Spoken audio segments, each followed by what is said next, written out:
So what it do, Bedtime MMA's crew. Hey man, listen, I'm here with the man himself. I'm here with Bedtime MMA, someone who, because I'm from Australia, a bunch of people have said I sound like, but if you hear us both talk, I don't, I don't think we sound very similar at all. It doesn't But matter. They're still gonna think we're the same person. Yeah, you know. yeah, exactly. It's just AI. It's just Bedtime just Yeah, talking bro. to himself, to be honest.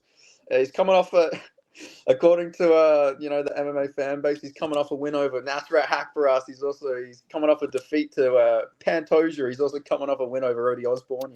Just fighting at every weight class right now is Bedtime MMA, and he's also coming off a big milestone, 100K subscribers. So first and foremost, congratulations, big milestone there. Thank you, man. I really appreciate that, bro. It's cool. It's cool to be here as well. Like I said, like you said, busy schedule, fighting at flyweight, heavyweight, light heavyweight, all these weight classes. It's good to be here, though, man. Thank you. Yeah, fight night Olberg versus Reyes. Busy night for a Yeah, Bedtime man. MMA. You went 7-1 in that card. One loss was the Neil Magny. But somebody's got to fucking do it. Somebody's got to do it. There's only 7 people in Australia, and every single one of them is Bedtime MMA. That's actually true. That's a real thing. Look that up. That's real. Yeah, 100%. So I just wanted to obviously most people know your story and everything like that, but I wanted to say something that was pretty cool. I went back and watched your first video, and you're sort of doing the same thing I'm doing with the OBS, where you just don't even fucking edit the first bit out. I do that right now, and every single person gives me shit in my fucking replies. But man, it's actually so hard to edit that shit out. Yeah. Well, you know what's funny about that? When I started, I almost had this idea of the channel being really low effort on purpose almost. And I feel like it's kind of stuck with me, even going to 100K, even the webcam, people make fun of my webcam and all this stuff, and that I don't edit things out. But yeah, I had this idea when I started of I'm just going to make the easiest YouTube video possible of just, even the way I was talking in that video, compared to how I talk now, that's not my usual demeanor. In the video, I'm like, all right, what up? I'm going to predict some fights. This guy's going to win. I was just trying to do something with that. But yeah, man, rewatching that video is actually crazy too, because I made this little thing. I was gonna put in the 100K celebration video. It was a time lapse of my first videos and when Urseg shouted me out and all these memes over the history. And just going back and listening to that, I was I literally remember sitting on my fucking couch waiting for my mom to leave the house so I could record that and being all right, here we go. I'm gonna do this. You know what I mean? So yeah, it's crazy that you bring that up, because yeah, I was watching that the other day. Yeah, I know the feeling as well as trying to record when you got family all around. It's fucking man. I one time almost punched a hole in my fucking door. I spent I did a 25-minute prediction video from one of my first videos a couple years ago, and then all I hear is somebody yelling, "Oh Ben, oh, for fuck's sake, are you serious?" The whole I did that whole video, man. Dude, my cat is a main character on my channel, because the fucking cat does this every single time. I'll be mid-recording, and the cat will be dead asleep, in the corner, be dead asleep in the room. I'm mid-prediction video, I'll be 15 minutes into a prediction video, just on a roll, because I don't really script, I don't really edit that much. I'll just go. I'm on a roll, I'm mid-sentence. The cat just wakes up out of the deepest sleep of her fucking life and starts beating up the door, starts piecing up the fucking door to leave the room. And I have to get up mid-video. Bro, I swear, I feel your pain, bro. It's fucking outrageous. Oh, well, the worst thing is I have fucking birds. So sometimes I try and you just hear my fucking birds chirping in the background. You fucking kidding me? Seriously. Fucking Australian birds, man. The replies were can you get those birds to shut up? I'm can't fucking help it. Oh, man. That's Australia, bro. It's fucking Australian birds. They're so loud, especially in the morning, dude. I know how it is. Oh, yeah. Bro, I say I'm up when the birds are up, because I wake up at 5:30 when I can hear the birds in their fucking prime fucking state outside my window. Yeah. But yeah, obviously you fight. I watched, obviously like everybody else. I watched your the free man commentary thing you did with MMA guru Lucas Tracy, and I seen you say that I think you said you started 0-2 or 0-1. You did the whole JDM thing, and then you went on a 4-fight winning streak. Yeah, man. So I did have the JDM arc. I lost those first 2 fights on purpose just to have the JDM agenda. Actually, I decided. I was talking to my coaches. I was like, you know what? I think this JDM storyline's the move. No, I lost my. So I've fought Muay Thai 7 times. I've competed jiu-jitsu a little bit as well, at like white, blue, and purple. But mainly Muay Thai has been what I've been doing fighting. And yeah, I lost my first 2 fights. My first one, I shouldn't have taken the fight, but at the same time, like the losses, and this is one thing I can't wait to talk to JDM about. Like, it's almost like I in the moment I was like, fuck, this sucks, but it's almost like they are like the best things that ever happened to me because they made me like, I don't know, I feel like they just changed me as a person, like going through that shit. My first fight, I fought a guy that was like in his mid-30s. He was fucking yoked out. He was like jacked as fuck. And I didn't realize that you're supposed to cut weight even as an amateur. So I fought at 78 kilos. I'm not a big guy. I ate a pizza to make 78 kilos. And this guy clearly cut weight. He was ginormous. So I literally thought I was going to get chinned, bro. But I went out there. We had a good scrap. I think I broke his orbital or something. I literally, I shit you not, I had like an injured. This sounds like some Anthony Smith shit, but I'm being serious, right? So I was injured. So I was injured going into this fight, and the guy was fucking massive. I should not have taken this fight. That's what I'm trying to say. But I had to fight southpaw, and I shit you not, literally all I did for the entire 3 rounds was just slip and throw a right hook again and again and again, and it low-key was working. Like I think I broke his orbital on this side because it was turning like purple and green, but that's all I did. So he was like kicking me, clinching me, kneeing me, all this shit. I'm just spamming right hooks like I'm fucking Alexander Rakic or something. But yeah, so I lost that fight. My second fight was like a split decision. I thought I could have won, but I lost that fight too. And then I took a pretty decent amount of time off. And then as the YouTube channel was starting up and you know, I got back into all that stuff, I decided to go back into fighting. And I was pretty lucky that I just got super active and I got 4 fights in a row, 4 wins by decision, like on some Bilal Muhammad shit. And then my last fight was a split decision. I lost that one, unfortunately. So the JDM run is now over, but we'll be back, hopefully. Yeah, 100%. I mean, JDM also lost. I'm pretty sure he also lost as an amateur. So, you know, the pro, you got to just go pro, lose 2 in a Lose row, my first 2, yeah. yes. Yes, you know, that's the goal, hopefully. Yeah, that's the goal. On an Isaac Dolgarian type fucking, you know, lose the 2 in a row that all the boys fucking know ahead of time. Yeah, for sure, man. Get blacklisted from ever competing again. That's my goal. Yeah, my goal is to just get involved in like an Apex gambling ring. So hopefully, if anybody wants me to rig a fight, let me know. I'll be there. Just yeah. they're gonna be using this for some. Yeah, I'm gonna get arrested for this shit. Yeah, they're gonna tie me into it. You'll play this in court in like 10 years, fucking time. Yeah. Like, hey man, you said this. Yeah, no, Dana's gonna bring me in as like the mastermind of the whole gambling ring now. That's what it is. Man. Yeah, you're gonna get extradited to the United States. Bro. Yeah, this is the fucking mastermind behind it. We found the guy. We found the kid. We fucking found him.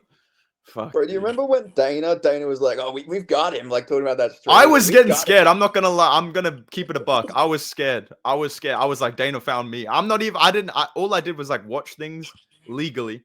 But I was getting scared at the time. I was like, yeah, like in my teens, I think. Bro, I was fucking scared when Dana was like, "Listen, if you're watching this illegally, we're gonna find you. We're gonna arrest you." I was like, "Shit, I'm gonna buy the pay-per-view." Shit, bro.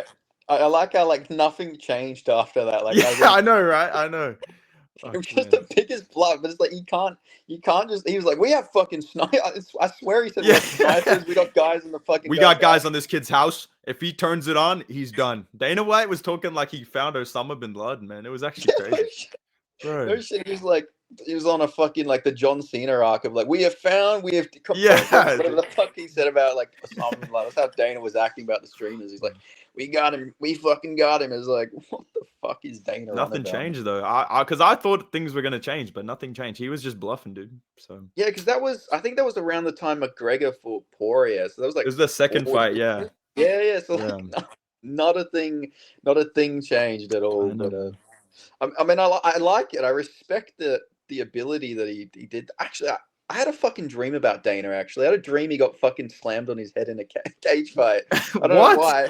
Yeah, I just remembered last night I woke up and I had a dream that Dana got into a fight with like, it must have been like Hamzat or somebody like that. And he's like, "I don't fucking like the way you're fighting, kid." And he's like, He was like, all right, let's fucking fight there. And Dana still got his fucking like suit on and everything. Gets slammed on his head. Doesn't get knocked out though. He gets slammed on his head, but he's still like conscious. Dana's but got they a stop chin, the bro. fight anyway. Yeah, Dude, in the Dana can dream, box. he's taken everything. It was like one of those fucking AI fucking fights. Dude, you're actually such a hardcore that you're having dreams about Dana White, bro. I'm not gonna lie, that's next level hardcore, bro. Damn. Yeah, I know. I mean, the first weird fighter dream I ever had was before GM3 fought Hamza Chimaev. I had a dream, and I shit you know, I've spoke about this on Twitter a couple times. I had a dream that fucking GM3 they were fighting on a Roman platform, and there was lions on the ground. And I had a dream that fucking like GM3 fucking chucked Hamza off and fed him to fucking lions. Dude, GM3 would have been crushing it back in like the Roman Colosseum days. I swear, he would have been locking up like round 3 submissions back in the day. I swear. Oh, 100%. Especially like there would have been no time limits. You know, that's what I'm saying. Him and Neil Magny would have been killing shit back then. Oh, bro, I mean, they say about fucking the Diaz brothers, you know, Diaz brothers never lose. They just run out of time. I mean, that's Neil Magny in a nutshell as well, and GM3. Fuck, man. I mean, the thing is, I can see GM3 getting KO'd out cold in like a Roman Colosseum fight, but the guy doesn't kill him. So GM3 just comes back, makes the comeback of a fucking century. Yeah. They don't cut him, even if he gets KO'd. You know, the Roman Emperor. What's the quote? Yeah, we're bringing this kid back next week. We love this kid. So, yeah. Fuck, dude. Yeah. No, I think GM3 probably would have been one of the fucking what are those people called? The barbarians that like fucking sacked fucking Rome, to be honest. Like, yeah, he does kind of have that look with the beard and shit, or like the mustache. Yeah. Like Meerschaert sounds like sort of Germanish. I think he would have come in. I think it would have been Caesar's worst nightmare. I think stylistically it would have been a nightmare for the Roman Empire, to be honest.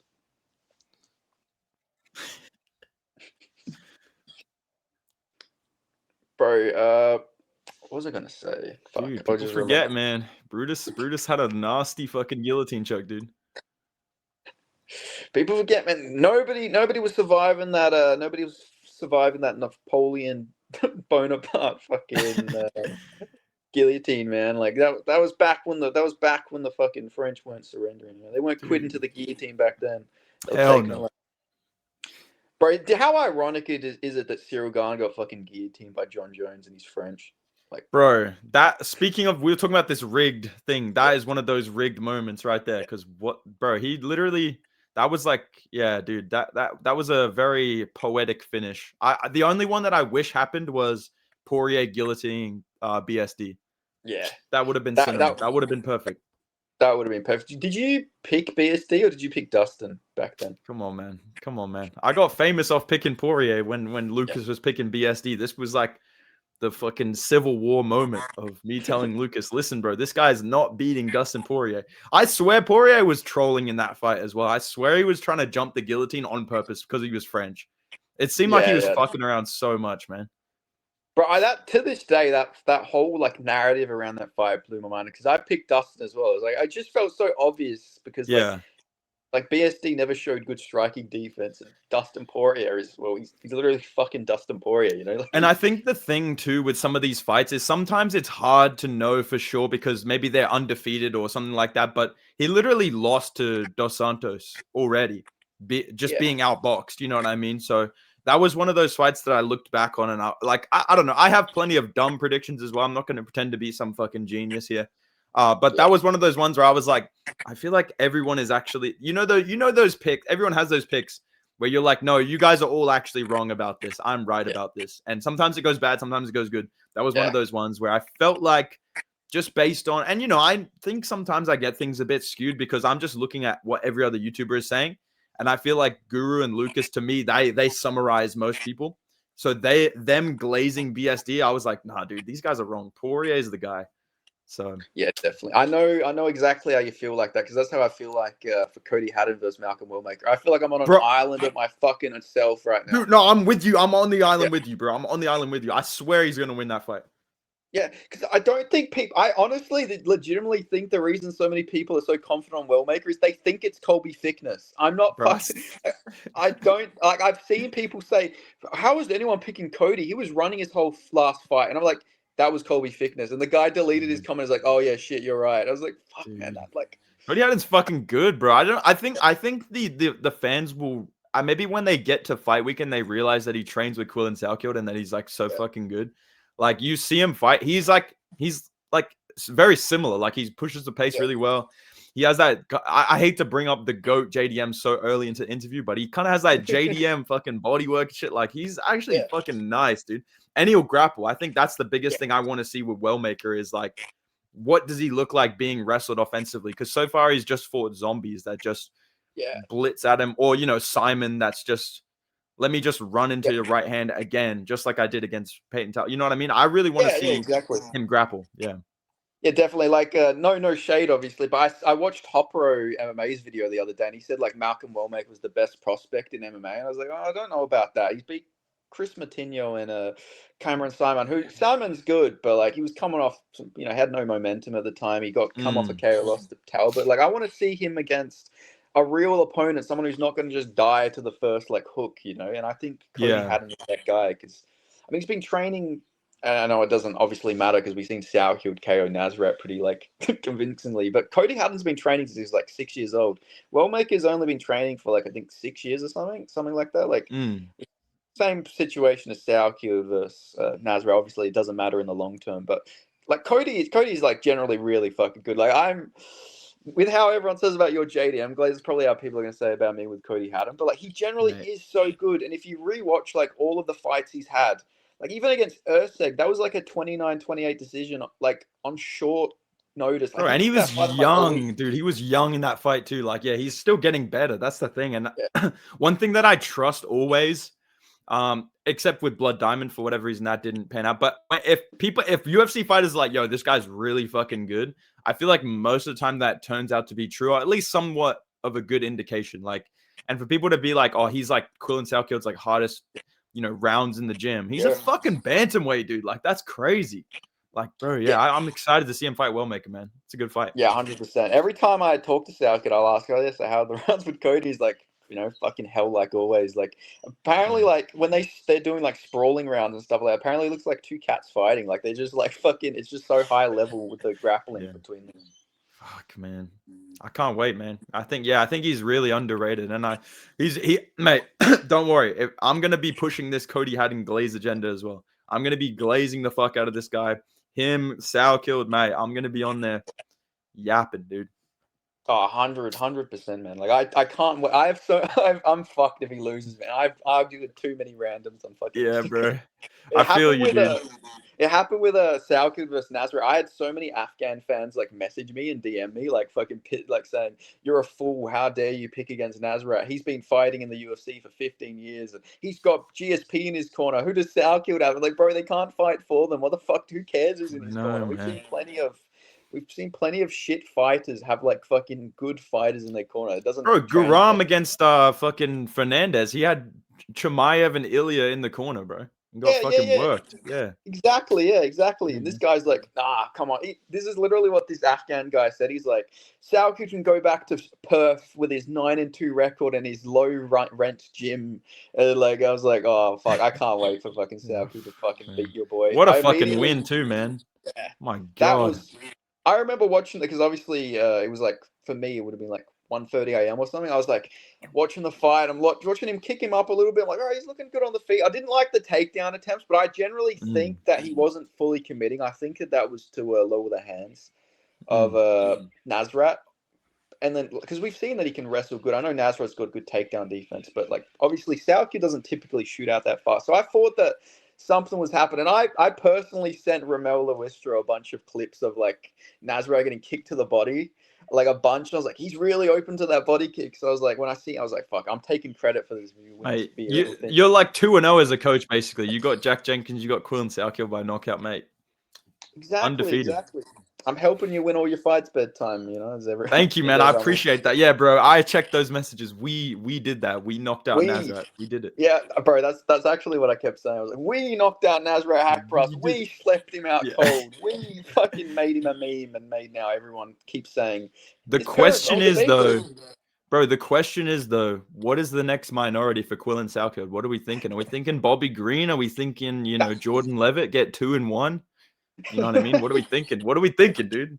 Bro, I was like, Bobby Green. It's gonna be Bobby Green next. He's beat Nasrat before. I mean, at this point in his career, I feel like Bobby Green's a layup. But like Yeah. everybody's a fuck, mate. Everybody's a layup when they fight fucking Quill and Fucking Southfield, Quill mate. Southfield, mate. Yep. Mate, Fucking mate, knockout. fucking Quill and Southfield, mate. He'll destroy fucking everybody. At Have this you point. encountered an Aussie casual in real life? Because I feel like my American fans don't understand that this is like a real thing. I'm not making this up. Like every Australian that trains MMA, you know, you've met an Aussie. Yeah, I used to do that before I did my shoulder.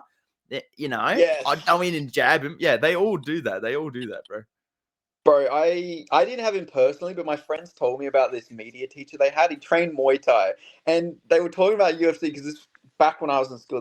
That makes me sound fucking old, but this was like October. Like this was before Izzy fought Rob the first time, Yeah. and the guy was like talking. He was like, "Yeah, I'm a big fan of Izzy," but he's like, "But I fight really similar to Anderson Silva." It's like, bro, like what the fuck? Do not compare yourself to fucking Anderson Silva. Gun. What are you doing? You're a media They're teacher. fucking Bro. legends. We need more Aussie casuals. They're so funny, dude. I get my uncle. I swear to God, every single time I talk to him, bro, he already. I don't. It's like he resets dialogue, bro. Every time I talk to him, he's like, "Yeah, mate, you got to get the bloody jujitsu going on him, though. They don't. You got to get the arm lock on him and all this stuff." I'm like, "Okay, we'll do. Yep, we'll do. Yep, cool."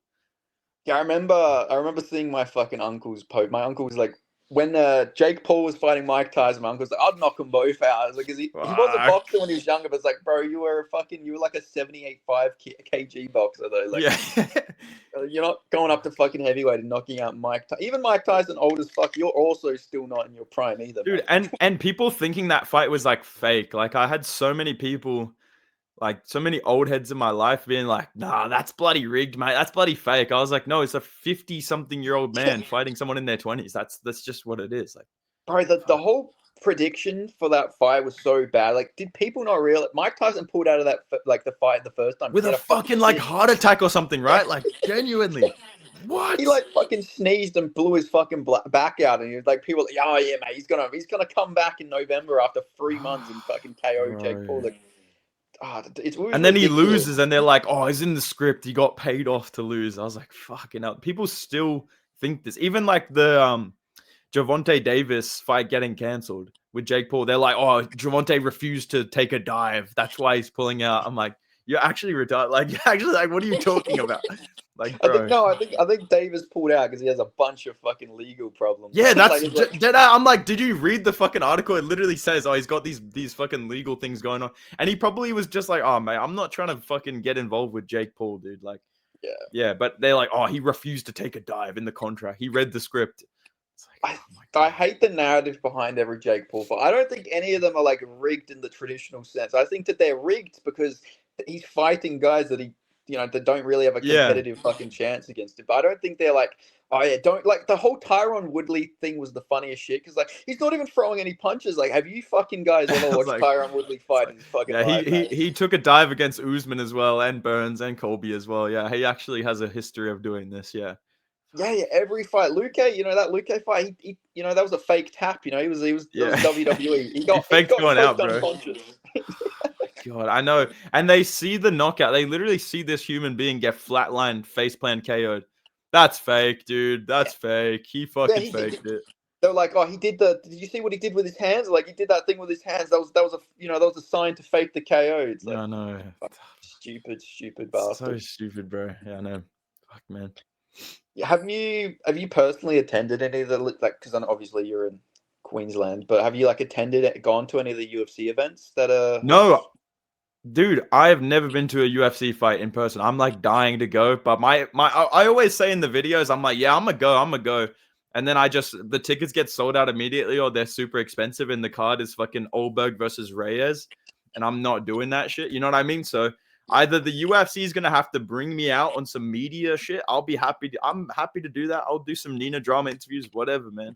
Or it's got to be like a generational card. Like if JDM comes to Australia, come on, I'm there. Okay. Yeah. But 100%. Otherwise, if Volk and JDM get to come here in February, or if it's something good, okay, I'll do it. But otherwise, if you give us a fucking fight night and the main event is Tuivasa versus like Mario Pinto or something, yeah, like March and Tybura Tuivasa 2, I'm not going, dude. I'm sorry, I'm not doing that. But yeah, I'd love to go. That's yeah, I'd absolutely love to, bro. Yeah, definitely. If like, especially like, because I've only ever been to one event too, but it was Volk versus Islam, That's and fucking the sick. atmosphere. Yeah, dude. Yeah, the atmosphere for Volk versus Islam. I shit you not. I've been to like concerts and shit. Like nothing beat that fucking atmosphere. Yeah. The arena was actually like generally fucking shaking from everyone singing "Land Down Under." It was like one of the craziest fucking things I've ever seen.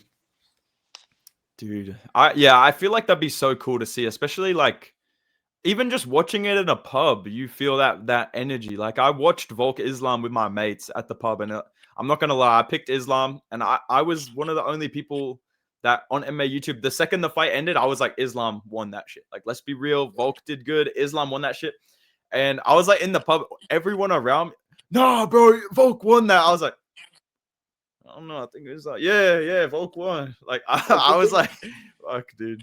I was 100% a victim of the moment because I was there, obviously being there live. I was like, "Fuck yeah, Volk 4-1." Yeah, He dude, won yeah, 4-1. I was like, in the fourth round where like Islam had his back, I was like, "That's Volk's round." He was punching him while he did nothing. That was just control with no damage. yeah. But like after I finally rewatched the fight, I was like, "All right, you know what? I can see that 3-2 either way." You know, I Well, I don't think it was think a I robbery. think what it is like, and this happens a lot with fights. Like, I think you see it on every single level, especially the UFC, because we all like love these fighters so much, especially the ones that represent us. I feel like people are so unable to say someone performed good and they lost. Like, if Yeah, someone loses, you almost get like group conditioned into be like, yeah, bro, this guy got destroyed, dude. He fucking sucks. He clearly lost. But you cut like people call it like fence sitting, but I'm like, Volk did amazing, but he lost. That's yeah. just it. Like I feel like people can't really accept that sometimes. I think that's one of those Oh, examples where he did so fucking good. Like he literally defended all the takedowns so well. He took no damage on the ground. He was fucking reversing position. Like he did amazing. But it's just like, yeah, but he just lost. Like that's what it yeah. is. 100%. It's just one of those fights where like I feel like Islam striking obviously was just very underestimated because Mm, this was back before we started getting Islam's like top 5 striker in the UFC now because yeah. obviously after that the takes got a bit crazy. Like I think Islam's a very good striker, but I don't think he's to that fucking level like Mm. that maybe people make him out to be. Like I've seen so many takes where, like it's got to be top 5. They're like strikers is like is like Max Holloway, Ilia Topuria, Islam Makhachev. Like, I don't Yeah. necessarily They think just that. go one way, and then when it's wrong, they just go the complete opposite way. Like they're like Islam has no striking, but then Yeah, because of the threat of the takedown, and because Volk is like at a big reach, like height yeah, disadvantage, not necessarily a reach disadvantage, but he was getting caught on the end of that jab so much by Islam Makhachev and the kicks. Then all of a sudden it's like, well, he outstruck Volk, so he's like the best striker. I'm not even gonna lie, I was like falling for that shit for a minute. I yeah, was like, yo, Islam's Luki's the best striker in the UFC, and then I thought about it. I'm like, not really.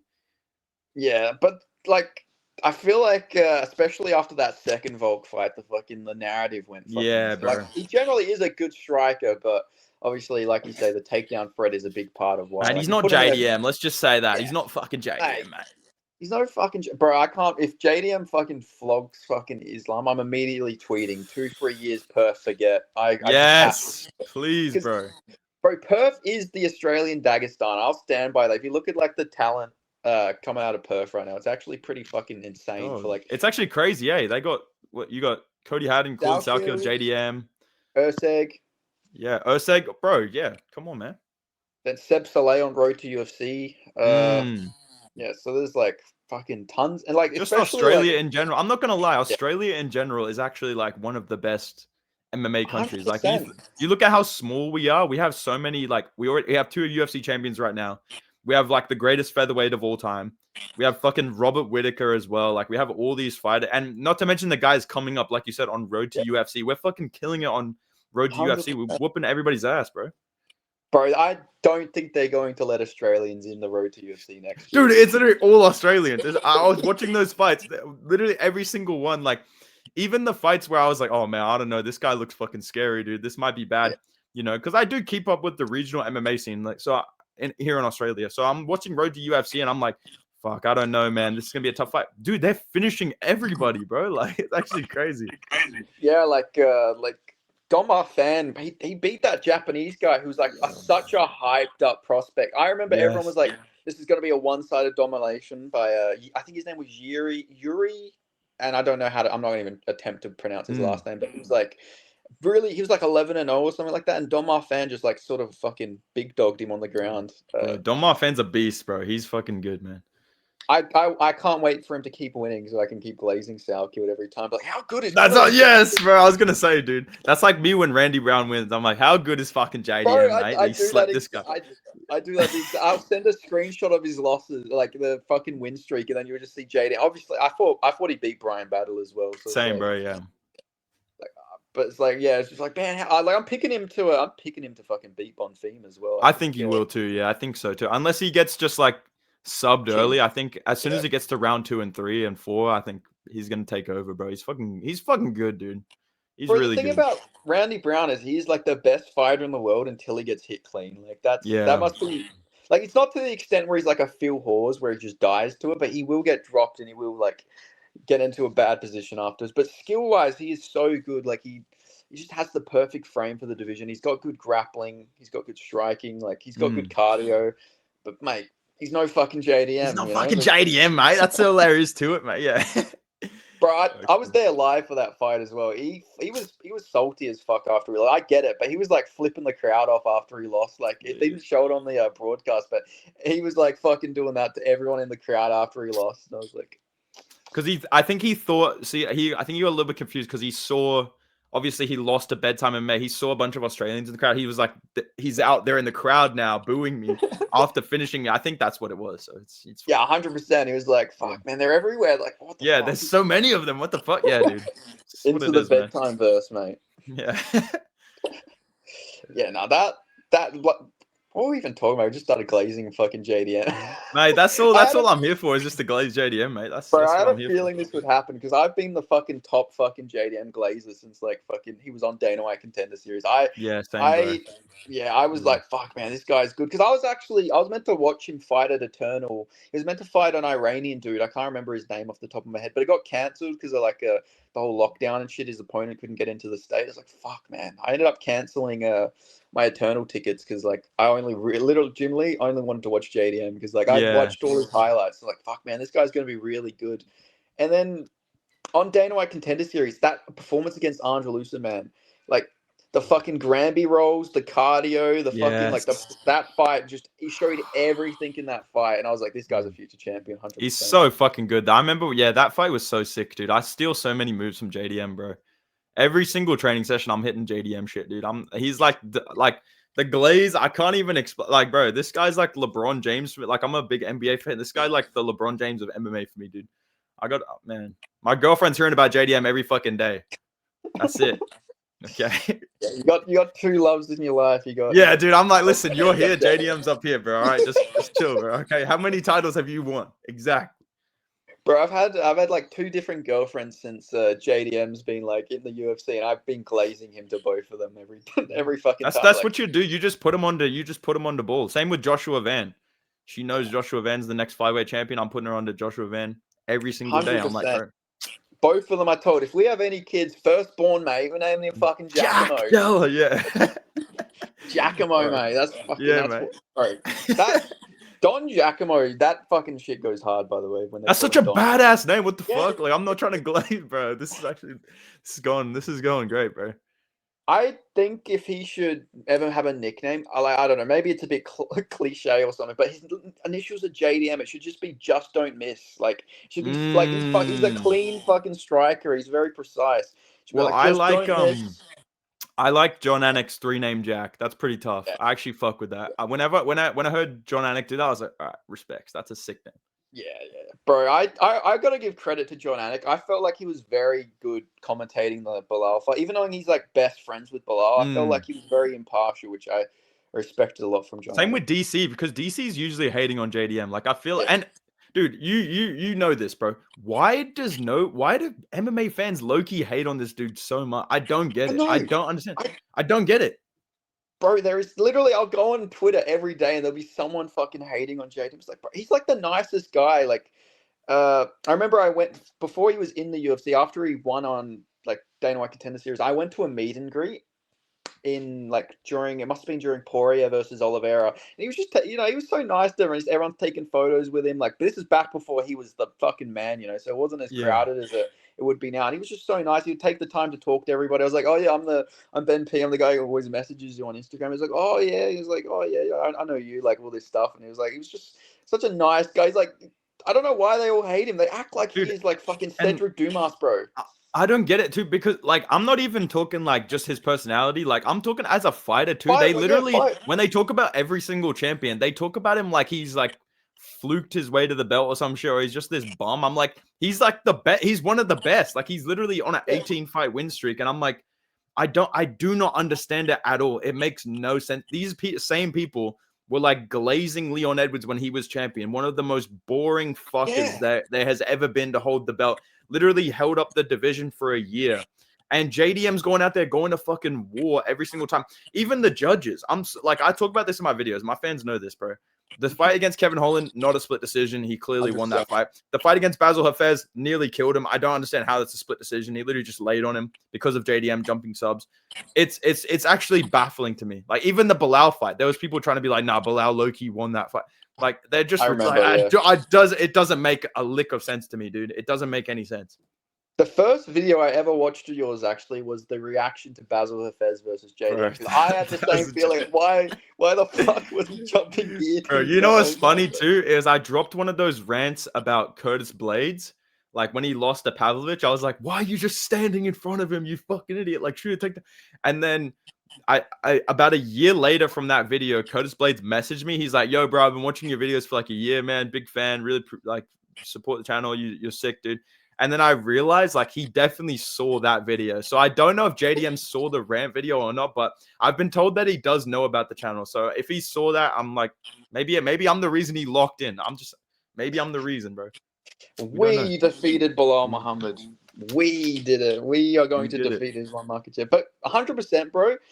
I don't know what the judges have against JDM. I think it's because defensively he's so like fucking slick with it that they don't realize these punches aren't fucking landing on him. I generally think because he's got such a good high guard, they see like jab after jab, but they don't realize none of these are fucking hitting him clean. Look at his face after all these fights, except the Bilal fight, and even that's like round 5 that he gets like.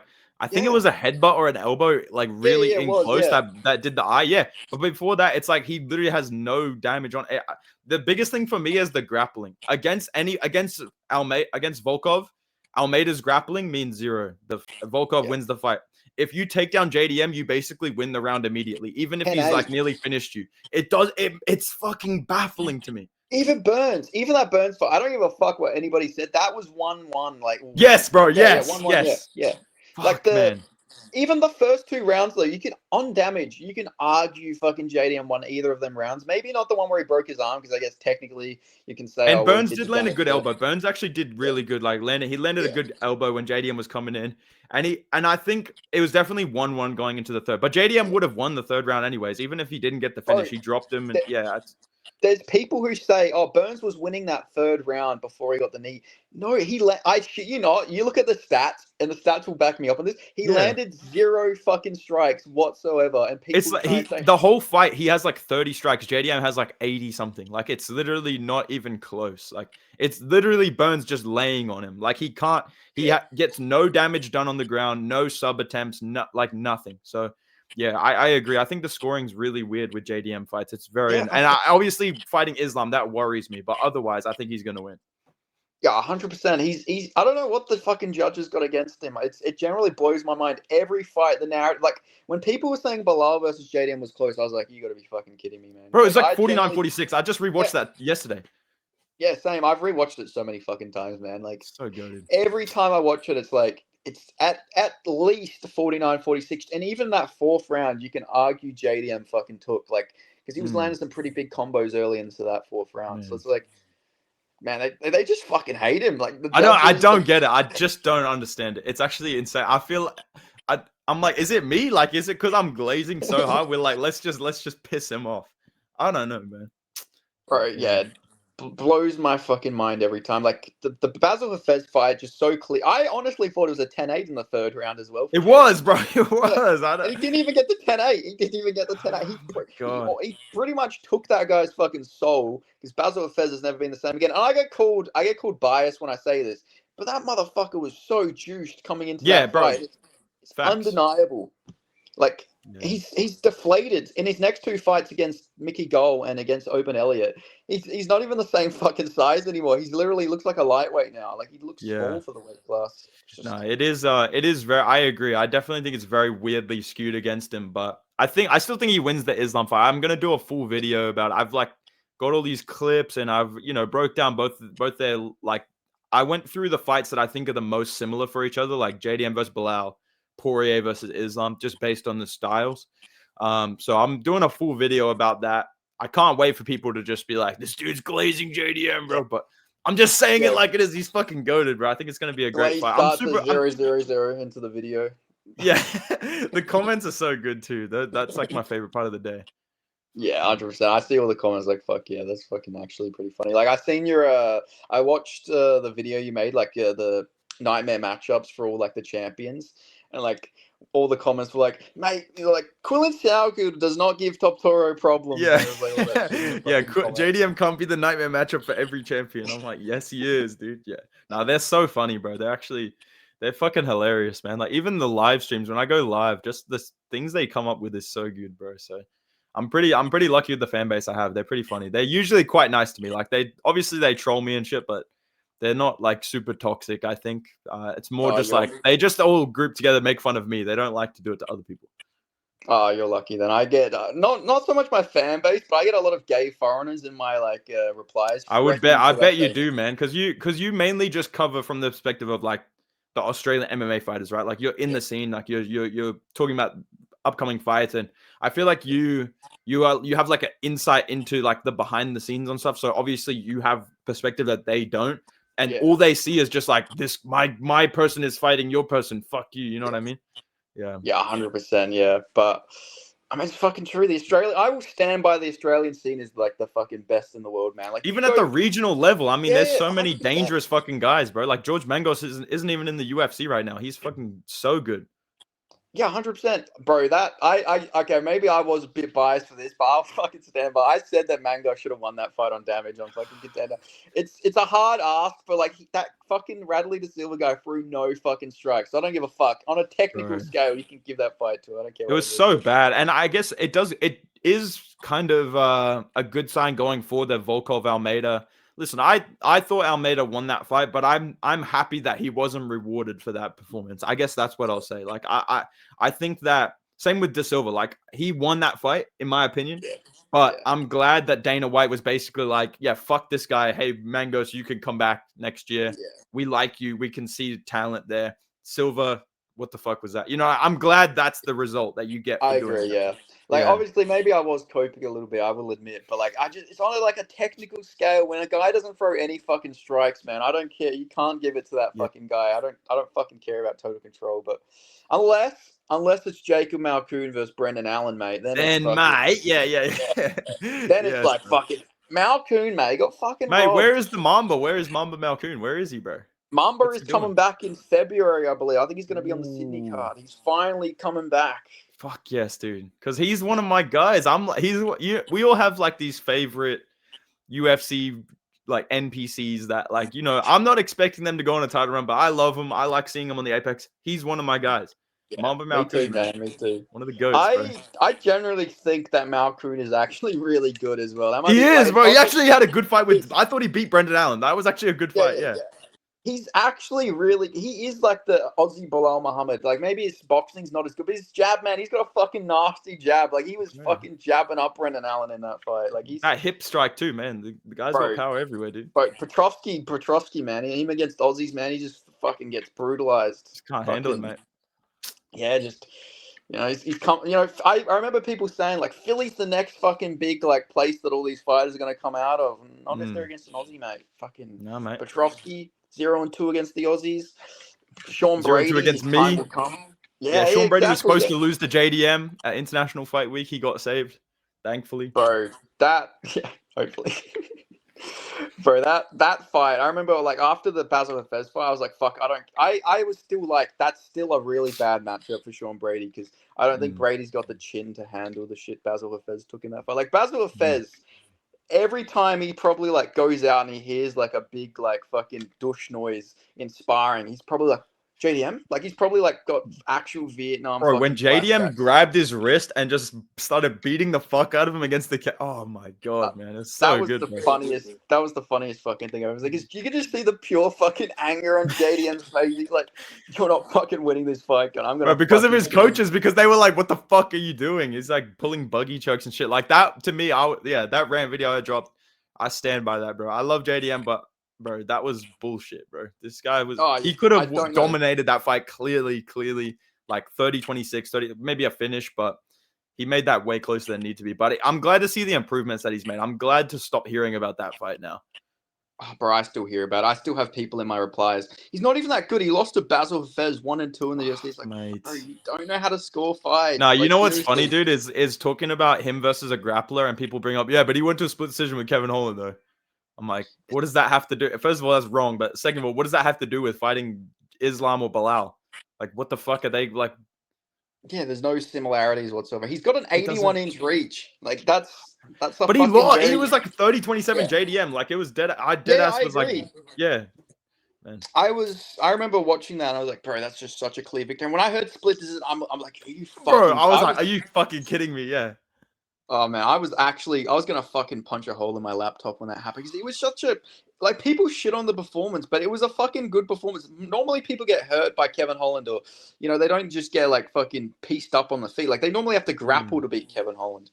But JDM just fucking went out there with a 7-inch reach disadvantage and boxed his fucking head off. And made him miss basically everything. Yeah, I know. It was Yeah. dude. JDM, man, you could literally keep me here for like 2 hours. I could explain how JDM is like a 30-27 to every fight that he's had in the UFC, basically, bro. 100%. Like, what Mate, what fights has he actually lost a round in off the top of my head? I'm thinking of like the only ones I'm certain of is like Burns. Like I think Burns took a round off him. But otherwise, it's like I really don't think I think Bilal, you could give Bilal 1 round, but other than that, I think he's low key like maybe round one Hafez I could give away because of the control time. But yeah, that's what I'm saying, right? There's so many of these fights where it's like split decision, he was losing. But if you actually rewatch it, it's like, okay, he lost 1 round, but he was winning. And he got the finish, or he would have got the finish, or he clearly won if you actually use your brain. Yeah, dude. So I'm looking forward to this these fights at MSG, man. It's gonna be a good card. Not just JDM Islam. I'm talking like having obviously Cody Haddon on the card as well is gonna be sick, dude. Prates versus so bro. I think Prates versus Edward could fucking suck, to be honest. If Edward's gonna have his fucking way, man, I'm worried that he's gonna just like bore it. Me too. I have a bad feeling he's gonna win. I have a bad feeling it's gonna be like a Leon Edwards smudge fest. Yeah, like, oh, you must have forgot. Headshot. Yeah. He's gonna win a fucking 29-28 split decision. Headshot dead. Headshot dead. Bro, I must have been the biggest Leon Edwards hater on fucking in the world. I'm not even... Mate, maybe we are the same person, actually. We might actually be the same person because we've glazing JDM, we hate Leon Edwards, mate. We might actually be the same person. People might be onto something with this. Yeah, I mean, we're mate. People forget, man. People forget, man. Me and Bedtime, we came from the same laboratory, mate. We're building an Aussie MMA factory. It's just me and Bedtime. We came from the same fucking product. But it's like, I always hated, because I was a big Usman fan as well. So I liked Usman. I thought he was a good champion. I thought he was like underrated by the fan base. Like, and then when fucking Leon, I was like, fuck, finally, we're getting rid of Leon. Because every person was like, Leon Edwards, best fighter in the UFC, like all this shit before the Usman fight. Well, dude, I was like converted because I was like more of a Colby fan than an Usman fan when they were fighting each other. Just because, I don't know, I just thought it would be cool if Colby beat him.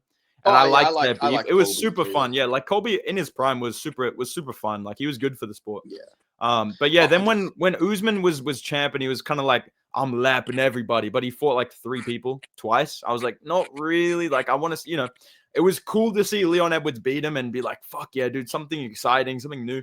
But then Leon Edwards against Colby Covington. One of the worst title fights I've ever seen in my fucking life. And these people like Jedass in the comments like, dude, Leon Edwards is just a sniper, man. Oh my days, he's so good. Wow, he's amazing. It's like, no, he's not. Like, he's like chinny. His win streak is fraudulent as fuck. He beat Gunnar Nelson by split decision.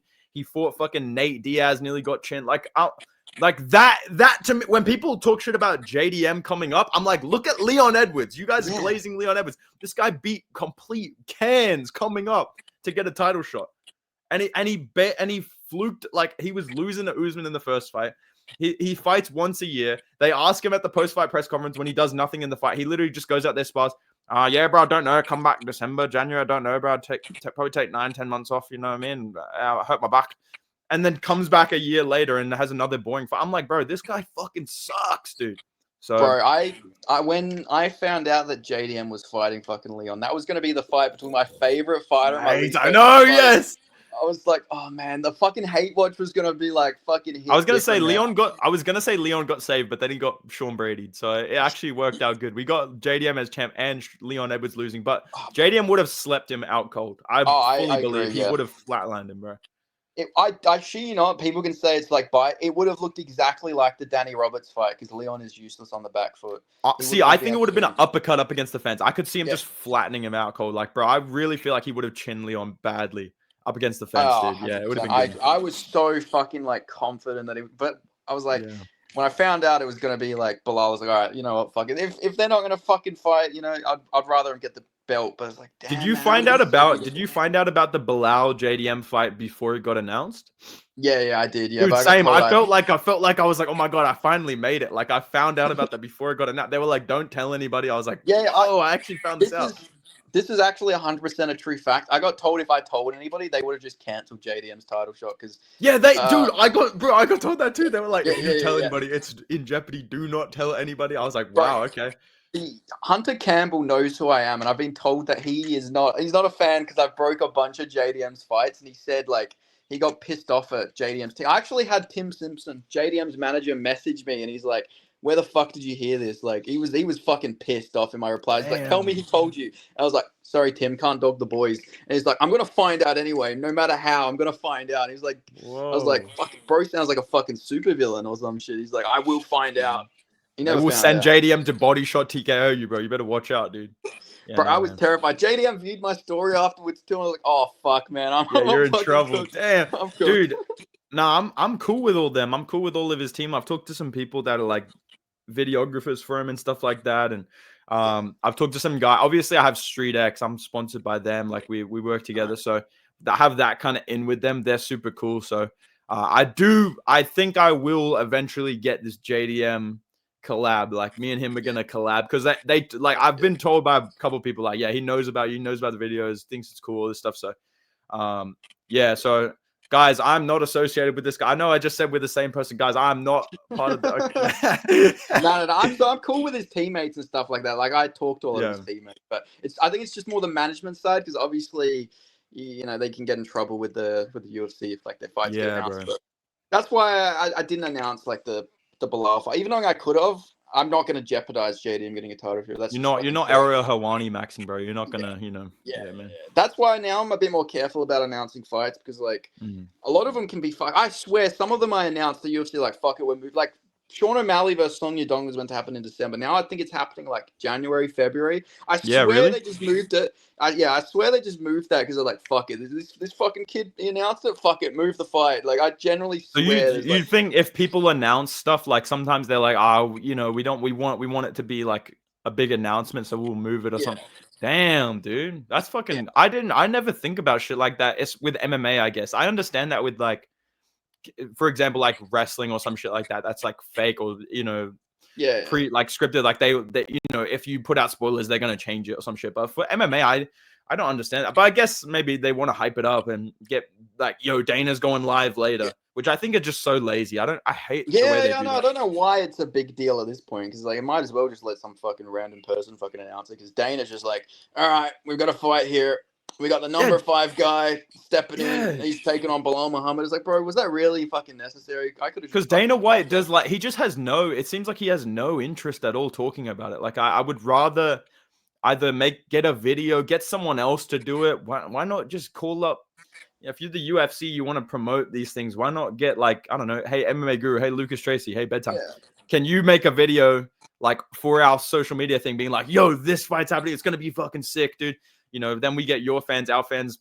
Boom, it's something instead of Dana White on the jet. We got Song Yadong fighting Sean O'Malley. It's gonna be a good fight. Tickets on sale now. Make sure you're there. What the fuck? Like, I seen a video where Dana's like, I'm never gonna retire. It's like, bro, you don't even like fucking UFC now. Yeah, Like, I what do you know. mean? Like, you're gonna be doing But this then when when you're he like brings up fucking Power 80. Slap, he's like, we got Sean O'Malley song, and then we got Power Slap the day after. It's gonna be bad. I'm like, come on, man.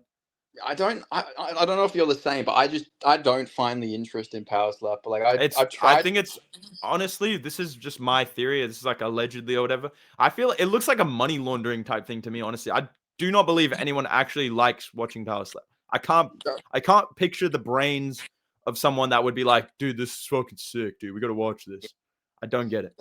I've watched like highlights, but I just can't imagine sitting there during like.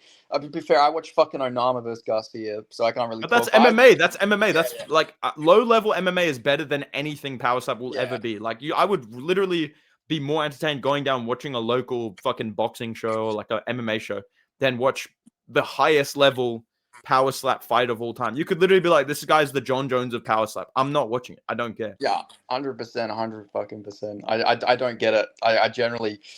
Like Dana's like, yeah, fuck man, this has got more views than baseball, NBA. He's just lying. Yeah, he's just Yeah, it's lying, like bro. it's just straight not true, is it? It's just not. Dude. It's just clearly not fucking true. Fuck, man. It's so crazy, man. Fuck.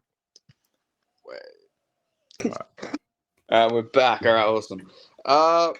Shit, what were we talking about? Oh, we're talking about Power Slap. Yeah, it's like a money laundering fucking thing, man. I swear. think And so, like, bro. Some shit like that. I don't know, man. It's pretty weird. I don't get the appeal. I don't get why he's putting all this time and money into it. I feel like kickboxing or just actually going all in on Zuffa boxing or some shit like that would be way better. bro, dirty boxing is so. Like, I love dirty boxing. Dude, yes, yes. That's what he needs to fucking invest in, man. Like dirty boxing, bare knuckle, something like that would be fucking awesome. Like all them dirty boxing cards always live up. Did you watch Brian Battle's fucking fight?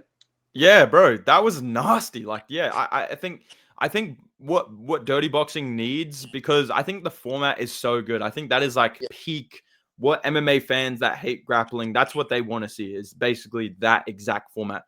But I think they just need better fighters. Like, it's just UFC guy versus complete jobber from the fucking parking lot.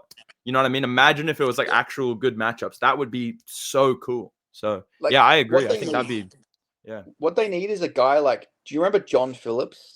Like yeah. They need somebody like him. He's like somebody who would be like made for that, because he had no takedown defense, but he was just a fucking slugger on the feet. They need like people like that, like him. Mike Perry owns it, but he should fucking fight in it. He'd be perfect for it. Like, it's literally made for him, man. Like, I don't know if there'd be like some sort of like fucking like law against him fighting in his own promotion or some shit like that, but fuck it, put him in there. Fucking Dude. sell the company. I know there's so many UFC fighters I can think of that, like Rosenstrike. He's a great choice. Yeah. He fits that really, really well. No wrestling, doesn't give a fuck about it. That's a perfect choice. Yeah, I agree. I think if they put some money into that and like get better talent for it, that'd be such a sick like show. Like the rule set is awesome. I love it. Bro, the only thing I will say is their belts are fucking ugly, man. It's like it's like a wooden block, dude. Yeah. It's so fucking unbelievable. It's comically big. Like, the fucking belts are just like so comically big. There's just no. The belts don't need to be that fucking big, man. It comes up like right under your chest. Like, it actually looks cooked, bro. It's like, yeah. Like, it's got to be like a fucking like 15 kg belt. I'm not even fucking kidding. That shit is fucking massive. I know, made of wood too. That's fucking heavy, dude. Like, that's fucking clunky. Yeah, that's why they only got fucking heavyweight champions. I think it's fucking none of the other weight classes can fucking lift that shit. Yeah, dude. Fuck, man. I think people suggesting they do it, but I think it'd be pretty fucking stupid if they did. But I've seen people saying they should do Gable Stevenson versus Rosenstruck in dirty boxing. But I feel like that's it would be fun, but I think he would just fucking die at that point. I think it's way too early for him to. I've seen people talking about that. I think in MMA that might be something cool, because Rosenstruck has zero grappling at all. Like, that would be kind of cool. Like, be interested to see that. But I think Stevenson will end up in the UFC. I don't really like him. I think there's a lot of like some allegations. Yeah, I've seen all that stuff. Apparently, it was kind of like he got pretty lucky in terms of the law. Yeah, it was a loophole. Yeah, a weird one too. Yeah, it's pretty cooked. Like, I listen, I don't know the full story, but I've seen people talking about both sides of it. But just purely in terms of him fighting, I think he will end up in the UFC. I think I agree. I'm like, let's be real, bro. Gable Stevenson versus Tai Tuivasa. He's not getting a takedown. Yeah, he's getting a takedown. Like, He would, yeah. Unfortunately, bro. Ty had one of the biggest fall offs. By the way, like I remember, I picked him to be gone. Like because he dropped him too. I was like, fuck, my I prediction's gonna be know, right. And then he just man. got fucking annihilated afterwards. And then I never picked him again. After that fight, I never picked Tai Well, Tuivasa because he ever fought again. Pavlovich on such short notice. That was so Yeah. dumb. Like he took so After much damage and taking he came straight back yeah, like September to December against Pavlovich. one of the stupidest fucking turnaround. Like, and that was it. After that, it was then I Yeah. think it was Volkov. After that, was it? I It think was it the might have Volkov been, fight. yeah, it was Volkov right after that, and then Rosenstrike, and then Tybura. Yeah, no, I think. Or was it Tybura, then Rosenstrike? Yeah. Tybura, then Rosenstruck, which is even more stupid. Why the fuck would they give him Dude. Rosenstruck on a 4-fight losing After streak? you got finished by Tybura in round 1, that should have been like, all right, let's give him an unranked blob, not Bro, that Rosenstrike. I just remember that fight, Tai Tuivasa, like Tybura on his back, just repeatedly fucking punching him and his nose like busting open on the ground with like some of the sloppiest That fucking big was meaty that, hooks on the ground. that was the one where he had Taco Bell in his locker room before the fight as well. That they spotted the Taco Bell, and him and Tybura at the end of the fight. My favorite part about that fight, just a great performance overall, great show, great fight night. Was when Tybura gets off him and he lays back like they're just two seals that just made it at fucking SeaWorld. Like Tybura just lays back and he's like, oh, he's like exhausted from 3 minutes of wrestling. Like he's actually fucked. It's so bad, dude. It's actually just Bro, oh man, I like. How does Ty go from like even if you look at him and Derek Lewis, Lewis is still winning. Like, yeah, Lewis I is know. still like as an unk, he's still knocking out these prospects, but Ty just went fucking downhill It completely. doesn't After make that any fight. sense. Yeah, it seemed to me it seems like motivation. I guess I don't want to pry. I guess personally or whatever, but I think Tai Tuivasa skill wise, because he's not old, he's not.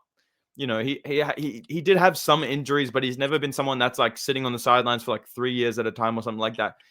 He's always had every skill needed. Like he's actually kind of quick. He's pretty good on the feet. Yeah. Like he's got good leg kicks. You know, but I think it seems like he's just focused so much on like these other businesses and being famous and shit that he just doesn't. I don't know if he doesn't care anymore, or he's just made so much money that he doesn't need to worry about it. Like if he's got the money, I think he should just retire and just ride out, man. Like just live your life. You don't need to keep fighting blobs and losing, bro. Like I think Tai Tuivasa, if he's set, just you retire. Or at least he should do like I don't know, go to fucking BKFC, go to Dirty Boxing, Bro, do him and something where Dirty you're not Boxing will getting be elite, bro. Bro, that's what I'm saying. Like, that's what I want to see. Fucking run Yeah. it back. Rosenstruck versus fucking Tuivasa That'd be 2. tough. Fucking Dirty Boxing. Like, come on, mate. Or fucking Rothwell versus Tuivasa and BKFC. That shit would go fucking hard. That'd be hard, man. But then he's just going to get wrestle fucked in MMA. Like, he's just going to get fucking Yeah. ragged. Like, next fight, watch him get, like, I don't know, Mick Parkin or fucking J. Elton Almeida off a loss. Or I feel like he'll along get those Mario lines. Pinto or something. I could see him getting Pinto. I think that's a tough fight. I could see him getting. Yeah, it's like the only person off the top of my head I could really see him beating right now is like I don't even know. I'm like trying to think of like who's a ranked heavyweight that he could even beat at this point. Like you'd have to get an unranked guy. It would have to be like a. I think he will get an unranked guy. Like I think if he gets a complete blob, I don't know. I'm thinking, fuck, man, it's pretty hard to say. Like maybe like Dante or Mays if he was still in the UFC, I'd be like, all right, Tuivasa wins that. Or no, this is what they're gonna do. 100%. It's gonna be Volta Walker versus Tuivasa. They'll fucking sacrifice him to Please, the heel bro. lock god. Yeah, he's gonna get heel Dude. hooked to fucking death. Bro, did you see Volta Walker come out and say I wouldn't beat Kennedy and Chikwi if I rematched him? Get me out of He's the actually 9,000 IQ, bro. He's just farming 50K bonuses on blobs. I love it. I think he's great at heavyweight. And he doesn't even want to be there. It's amazing. It's so good. I love it, bro. The most self-aware heavyweight fighter I've ever seen. Like he's not even acting like it's a good division. He's like, bro, I fucking suck. All I have is a heel hook. Don't let me fight any of these ranked guys. Dude, I love it. He's so good. You're like, yeah, too bad, kid. You're getting Derek Lewis in your next fight. What's the question? Yeah, we're giving this kid a title shot. How do you not give this dude a title shot? This kid's badass. I mean, bro, Tom Aspinall, he got fucking heel hooked. I mean, Hey. Volta Walker, the path is there. I want to see him fight Lewis. I want to see him fight Derek Lewis. I think that'd be sick. I think that'd be a really cool fight. The thing about that fight is either way, it's a heel hook from Volta Walker. It's him going for a heel hook, and then fucking Derek Lewis uses his fucking head to play the bongos. Like I could just bro, that's what I'm saying. It's win-win. It's either he finishes Derek Lewis or he gets flatlined. We're It's gonna get a great. 50-50 position in the fucking heel hook. It's either Derek Lewis fucking toughs it out and just fucking hammer fists his fucking head through the canvas, Yes. or fucking Derek Lewis loses his fucking tendons in his fucking in his legs. Dude, I think I could honestly see. I feel like I'd pick Derek Lewis. I feel like he would just get up. I would too, yeah. Yeah. I would. I think that's a bad fight for Volta Walker. But like the thing about Volta Walker is like he did just like clearly lose to like Lucas Bresky. Like it doesn't make any sense how it fucking No. happened. But he did just fucking get 30-27 by Lucas Bresky. I think he's somehow. just solved the game. I think he's just figured out the meta that it's like the chances of a heavyweight knowing what to do in a leg lock is pretty low. Like it's actually pretty genius. I think most MMA fighters, I think if you put them in that, if they're like middleweight, light heavyweight, welterweight, they're probably gonna just start punching you. Like they're probably not gonna be like, oh, I'm gonna clear the outside, I'm gonna clear the foot, I'm gonna turn this way. Like you'd probably be surprised if someone just tried the Volta Walker strategy. Obviously, Ryan Hall got pretty far with that too, you know. So I think there's something to that. Yeah, like all Volta Walker needs to add is a spinning fucking kick to his ass somewhere. Yeah. You got Ryan Hall at Yeah. heavyweight, mate. Right, just sit down as well, just flop around. That's all you need to do. Bro, did you see Cron Gracie? He's back to MMA. He's fighting in some like a random regional promotion. I think it was APC or something like that. Why is he not going back to Ryzen? That would have been cool if he just went back to Ryzen. That'd be kind of cool. Yeah, 100%. Like, especially because there's that. Have you heard about that prospect from Ryzen? I think he's from Kyrgyzstan. I can't remember his name off the top. He's like 21-0 or some shit like that. And he's just KOing everybody in like 30 fucking seconds. He's really good. I think he's going for a second belt now, and he's just literally like the levels between this Kyrgyzstan guy and like the rest of Ryzen. He's just literally going in there and massacring them like fucking instantly. Yeah. Dude, that sounds good for the UFC then. Fuck, I can't wait to see Dana put this guy on fucking Contender Series. That's gonna be good. Like 22-0. Yeah, this kid. Yeah. You think, nah, let's put this kid Randy De Silva versus this kid. Yeah, let's fucking do it. Like, yes, please, bro. Bro, knowing our fucking luck, they'll do Mangalos versus that fucking guy. I was gonna say, watch him put him against some Australian guy. Just like, here we fucking go. Bro, I swear they matchmake the Aussies. They give them like the fucking worst fights on Contender. They do. But like typically they win though. Like I remember when they did Sean Gauchi versus fucking Anthony Drillis. They had two Aussies fighting. Yes. Neither of them got a contract, man. I was fucking so pissed off. Bro. The Sean two best Gauchi, flyweights in Australia, basically. Yeah. And it's weird too because sometimes they will just sign people outright. Like they put Stuart Nichols straight into the UFC. Yeah. But those two guys, they have to fight each other in Contender Series. It's so weird. Bro, I feel so bad for Stuart Nichols. He looked so lost in that last fight. The thing is, though, bro, he's actually good. Like, I just think he's just had, like, I think it's just, like, bad matchups, dude. It's pretty tough. I agree, like, yeah. Because even against Jesus Aguilar, he didn't look like bad. Yeah, until he just got caught in fucking Aguilar's signature fucking guillotine that he seems to fucking... Like, he almost got... Like, people forget, man. He almost got Tatsuro tired with that shit. That's one of those fights where the glaze did not pay off. Because I remember before that fight being like, this guy's really fucking good. I've seen this guy fight in person. He's fucking good, dude. Bro, yeah, I was so fucking disappointed in that fight. Like, man, because he's such a nice guy. Like, Stuart Nichols is such a fucking nice, like, fucking guy. I know, bro. Have you met him? He's such a nice dude. Like, I've met him before. Like, I was gonna say this. One of the reasons I was glazing so hard too is like one of the first, I think the first like UFC fighter that I met face to face. Like, shook his hand, like, "Hey, bro, nice to meet you." All this stuff. Super cool dude. Really talented as well. I watched him fight. Like, yeah. So that was disappointing, man. Yeah, I've never met him or I've talked to him in like the DMs, but never like interviewed him or anything like that. But I do remember.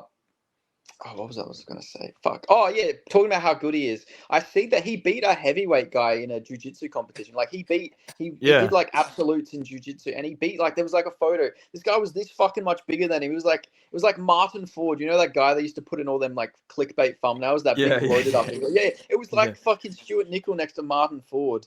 And like, he beat that guy by like submission in the like absolutes purple belt division or something like that. Right. So I was like, this guy's like grappling his fucking. This guy's the Aussie Pantoja. I generally think I called him the Aussie Pantoja, bro. Nice, dude. Nice. Yeah. I mean, hey, man, Marab went 0-2 to start his fucking UFC. Hey, JDM went 0-2, man. I love hearing that now from everybody. Bro, I feel like JDM generally gets pissed off about it now because he's like. I know, yeah, I do see, because obviously I've thought about like what questions would I ask him, and I've seen whenever people ask him about it, he's like, yeah. I mean, yeah, it's a long time ago. Like, he's pretty over it. Like, he's like, what about my 18 fight fucking win streak? You know, like, What yeah. about So me beating? What about me I, beating fucking title contenders and shit like that? I think people are coming from a good place when they ask him those questions, but Yeah. I'm sure it would get really annoying to just be like, you accomplish basically anything, and they're like, yeah, but what about this time that you lost, like Did 5 years ago? You know, yeah. Yeah. Did you see when JDM got like pissed off at Mike Bond? Because he was like Was that saying, when you asked him about his nose? Is that the yeah, interview? Yeah. he's What like, the fuck looked is at him, that he's like, question though? he's like, good one. Like, Yeah, dude. Oh man, it's such a dumb question though. Some of these questions they ask is just insane, and man. like You must be JDM kick. You spoke must be about like, it. yeah, you must be like. I'm sure because you are genuinely like. I think you are like an MMA journalist. Like I'm just a Yeah. fucking. I just talk shit about UFC on YouTube. I feel like we do two different things, kind of. You must see these fucking guys interviewing these fighters, talking to them. You must just be like, what the fuck are you doing? Like, what are you asking? Oh, 100%. Because JDM spoke about it so many times. Like, I'm not getting my nose fixed until I'm done fighting, because it'll just get broken That again. makes Like, sense. Yeah. yeah, why would you just keep like? To be fair though, I'm like, number 2 Glazer, I guess, next to you. But like, I am a big fucking JDM fan, man. I was like, every fucking thing I'd screenshot and I'd post on Twitter, like JDM says this, like this is JDM's views on this. Like it was Yeah. like I was fucking JDM's mouthpiece. But like he spoke about it so many times that he doesn't want to get his nose fucking fixed until he's done with fighting. So like, it's just such a weird fucking question. Plus, it's like he's a fighter. He's not a fucking model. Like, what's Yeah, I don't get it. It's just like I don't know. There's so many fighters, but there's so many other fighters that have something like that they just never get fixed, or if they do get it fixed, it just gets broken straight away yeah, again. You know, exactly. so yeah, I don't know, dude. And the losses thing as well. Like, yeah, I think some of the people just don't know. I don't know. I think a lot of these MMA reporters in America, like at the UFC thing, because I've talked to some really cool like people that cover the sport and they really know the game, and they everybody has their region. I think they know their guys better. Like me or you talking to JDM would be way better than Oh, an American guy talking to JDM. You know what I mean? So I think everybody has their guys, but fuck, it's so obvious sometimes. They just have no idea. They're just like, what do you think about having your nose broken? Is that bad? It's like, fuck, what the yeah. fuck? Like, yeah. Like, bro, like if we interviewed like Jen, we'd be like, so you're like former opponents, you're like, we'd be asking about like fucking Darcy Vendy, like I'll be fucking asking Alden about fucking Bates. Alden Bates, mate. Yeah, bro. Bro, Alden Bates is the biggest fucking welterweight I've ever seen before, He's bro. He is, ginormous, lad. Yeah, bro. he's He's fucking fought huge. at light heavyweight before. Like that's people are like, oh, JDM lost to this fucking Uber driver, bro. Have you seen to quote fucking Robert Whittaker? Have you seen the size of the fella? Like he's Yeah, like yeah, it's like yeah. fucking Alex And Pereira, Darcy fucking Vendy, welterweight. that's a fight that's like Hey, he's well, fucking good. He's fucking yeah. champ right now. He's He really beat fucking Robert good. Whittaker. He beat That's what I'm Robert saying. Whittaker Yeah, I in was gonna wrestling. say, I was Yeah. just about to say he beat Robert Whittaker as well wrestling. Like he's fucking good. Yeah, like he's like the only thing about Darcy Vendy that's like held him back is when he fought at welterweight, he didn't really have the best chin.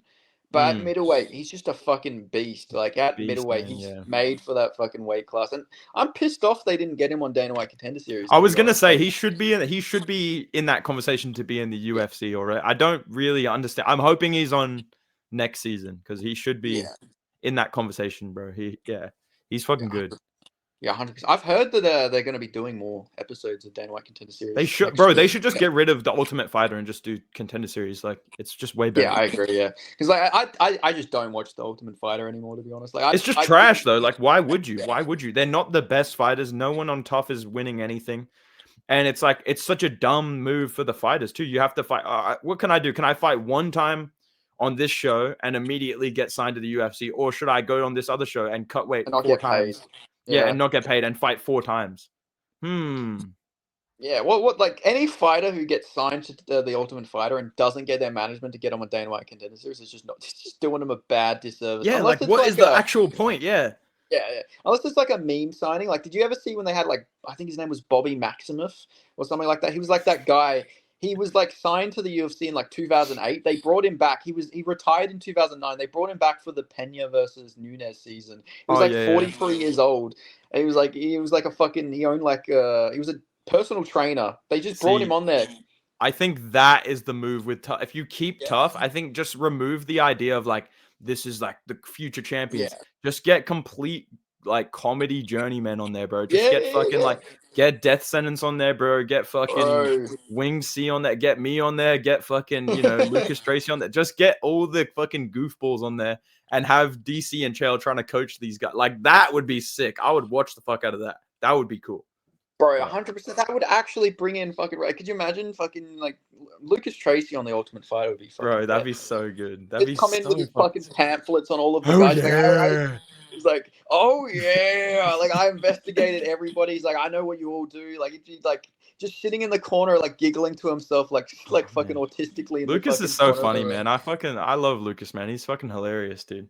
Yeah, no, I like watching your like the Freeman commentary you Guru and Lucas Tracy did. That shit was so funny. He was just like giggling to himself, and like every time you guys would be like what the fuck's going on here? Like it's just like the Marty Lewis Foundation shit was like that was fucking Well, hilarious. Bro. he pitched that to us the day before, and we couldn't tell if he was trolling. Like me and Guru were like, we kept like kind of looking at each other like this, like we'd look at the webcam, kind of look at each other, almost like because he was like, yeah, he came in. So we came into the call, and me and him are like me and you right now. We're just chilling. Hey, what's up, man? How you going? Yeah, pretty good. Me and Guru are just chilling. Lucas comes in. Thanks for having me, guys. Super happy to be here. Great to be a part of this. Thank you, MMA Guru and Bedtime MMA for having me. Like, just came in full in character. He's so funny, man. There's so many things that he just you can't. I said to him, it's like, bro, it feels like you are in on the joke and none of us are in on the joke. Yeah, that's like the fuck, perfect fucking way to say it. dude. I remember I went to war with Lucas Tracy in his comment section once because he was like shitting on Steve Erceg when he was fighting Alexandra Costa. I was like, he's not fucking bad. He's fucking good, bro. He's like, he's a fucking bum. And I remember him like, he's got to win over this guy, Cody Haddon, he went to I was like, bro, he's really fucking good. Yeah, like, yeah. I was like, fuck. I was so pissed off. I was like, fuck this guy. But now it's like, I really do like Lucas Tracy. Like, he's such a Lucas is good, man. I'm sad he's taking another break from YouTube. I don't know if you saw that, but yeah, dude, that makes me sad. But hopefully he's going all good because yeah, it seems like he's got other stuff going on, like business wise and stuff. So that's good to see, I guess. But I know people would love having him around. I love having him around. He's fucking hilarious. So yeah, hopefully he comes back, I guess, or things go good for him. He's gotta fucking release the second cookbook. That's what it is. Hey, we need the second cookbook. We need the fucking Marty Lewis documentary to drop. We need all that. So 100%. I guess I could ask because he told me to ask you this.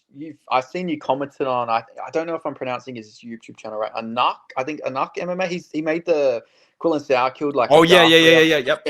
He asked me to ask if you guys are doing like a UFC Qatar live stream, like what you guys did for the Vancouver card. He was asking if he could get on there only for the Kai Haraguchi fight because he's like Japanese, obviously. You know how like you guys... okay. I didn't know that. We're not doing. I don't think we're doing Qatar. Okay. But if we get on a, we're probably gonna do. I don't know. I haven't really talked to Guru or Lucas about it in terms of like what's next.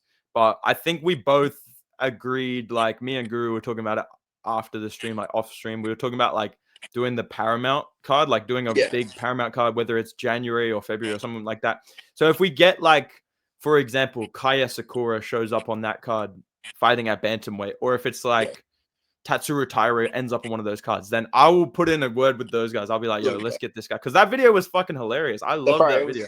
It was and then I went down this rabbit hole. Yeah, dude, I went down this rabbit hole watching his other videos. He makes cool shit. I like that. I like that he does something unique. Like it's something different. Like he makes documentary type things, like fucking around. And there's also like serious videos I've seen him make talking about like which fighters would do good with pride rules, stuff like that. So I think it's really cool. I think he's good. He makes good videos. I like. Agree, yeah. I don't know about you, but because I make MMA videos, I don't really watch a lot of it. Like I spend most of my time like either training or doing YouTube. So then when I'm not doing that, I'd like to just be thinking about something else. But I do keep up with some of those guys. He's fucking good, bro. So yeah, and 100%. His videos are fucking gold. Yeah, so I had to make sure I asked because he did ask me because he was like, bro. Because I messaged him about his Sourkilled video because I sent him a screenshot because I sent it to Quillen to just get, show him that he's seen the video, and then he was like, by the way, do you have any contact with Bedtime MMA? And then he was like, shooting his shot there. So I was like, yeah, gotta make sure that it gets back to him. Oh yeah, bro. Yeah, I definitely want to get like smaller channels on it. Like I definitely want to get like other people on it as well. Like when we brought in, I'm not calling them small. Like MMA Che is like got a big channel, Yeah. but you know, MMA experts stuff, guys like that, like they have a pretty big following. But I think it'd be cool to bring on some guys with like a little bit less than that and give them a Well, boost, fuck, because man. I've got a huge boost. I have a big channel and I got a boost from that shit. So yeah, it'd be cool to Mate, bring other fucking people on. get me in like an Ariel Hawani type fucking role, mate. There's like an Well, Aussie no, fighter on we'll there. bring you in as like we'll send you. We're thinking about sending them up to a desk. Like we got Chael, Anthony Smith, Dominic Cruz, all these guys. We'll put you on the desk up there with. You can be Bro, like that'd be sick. yeah, like the Alan Joban on the desk, just on some like just some chill analysis shit. But yeah, it'd be cool. I definitely want to try and bring as many people in as I can that Definitely, people want to see and stuff. Yeah, because I think you got to spread the love, I guess, or whatever. You know, you can't just be like, all right, I made it. Yeah, Fuck you guys. yeah. You know, yeah, dude. So. Yeah, got to get Vampire's leg on there as well. I actually Yeah. thought he was on it because he posted like a screenshot and he was like, "Oh, thanks for having me, boys." But he just edited himself in the middle of it during his live stream. Yeah. He's another guy. I watched some of his stuff. I like his stuff. I like the way I said I don't know if I said on the stream or in a video, but he always is like he's like, and that's a big fucking problem. Okay. That's a big problem. Okay. Like every single sentence he said. So I remember him from that. I like his videos. Yeah, no, he's a fucking good guy as well. Yeah, because cool. I seen that and I went through the whole stream. I was like, where the fuck did this cunt get in Yeah. the video? I was like, God, friends, like, oh. Then I went to his stream and I was like, oh, this cunt's fucking. He's just added himself in. I was He like, what fucking the got fuck? you, bro. Bro, he little fucking. I'm like, got CT right there. Legitimately, he got me there, bro. Like, I was like, where the fuck?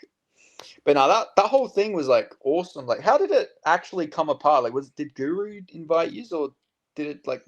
Where'd the invitation come from for all that? Yeah, Guru put it together. So he at first we were talking about doing believe it or not, at first it was gonna be either Onama versus Garcia or fucking Bonfim versus Brown. It was gonna be like, no one gives a fuck about these cards. Let's just hijack this and we can do it as like a test run to see if people like this. But then I mainly just said, yeah, sure, I'll be there, whatever, because it was mainly Guru and Lucas that had to work out everything. So then Guru said, yo, you want to do this? I said, yep, for sure, let's do it, I'll be there. And then like he was like, oh, how do I talk to Lucas? And I just said, mate, I don't fucking know, you try. And then he came back to me like a week later. He's like, all right, we're doing Vancouver, me, you, Lucas, we're locked in. I'm gonna post the announcement later today, and boom, that was it. So I posted the Instagram, posted about it. People fucking liked that one. And then we had like a call like the Friday before because for us the fights are on Sunday. So I talked to them on Friday. And yeah, man, it was pretty chill, dude. It was pretty good. So it went good. Sunday was like a crazy fucking day when I did it. I woke up super early for it. And yeah, I got out of my room at like 1 p.m. just sweating my ass off because it's so fucking hot, bro. I got out of my room covered in sweat. I was like, bro, I went to my girlfriend because I didn't tell them this on the stream, but I kicked my girlfriend out of my room at 4:30 in the morning to do the stream. So she was sleeping on the couch while I was doing the stream. So then I came out. I was like, yo, we fucking did it. It went so good. All this shit. I was like, let's go out, dude. I owe you that, But yeah, man. So you want to be an MMA YouTuber? Holy shit! The pain and the agony, mate. Fucking. I know, man. The sweat, the blood, the tears. Yeah, I know, bro. Kick my girl out. I was like, get out on the fucking couch, Bro, that's the one thing I found difficult with like having a channel and stuff like that. Like, obviously not to your extent. You're popping all these videos out all the time, so mine's not nearly as much. But like with live streaming and shit like that, when I had a girlfriend, it's like fuck. It's hard to maintain, especially if you got like a girlfriend who's maybe not as supportive. Like she's doesn't understand the whole thing. Maybe thinks you're in over your head. It's like the fucking time management is fucking crazy. But it seems like you've clearly got a good girlfriend that she's not pissed off that you fucking kicked her out at 4:30 a.m. in the morning. She's pretty chill, bro. I wasn't sure how it was gonna go, but no, she was pretty chill. I think that's the thing with everybody though, like not just like her, but I'm like my mates and my family and all this shit. Like, I think there's people are real like there's no real way to other way to say it, but people are just very like materialistic. As soon as you show them that you're making money off something and that it's like doing good, then all of a sudden they're really cool with it. Then they're like, oh yeah, that's fine, dude. Like, like my teammates and all this stuff, or like my family.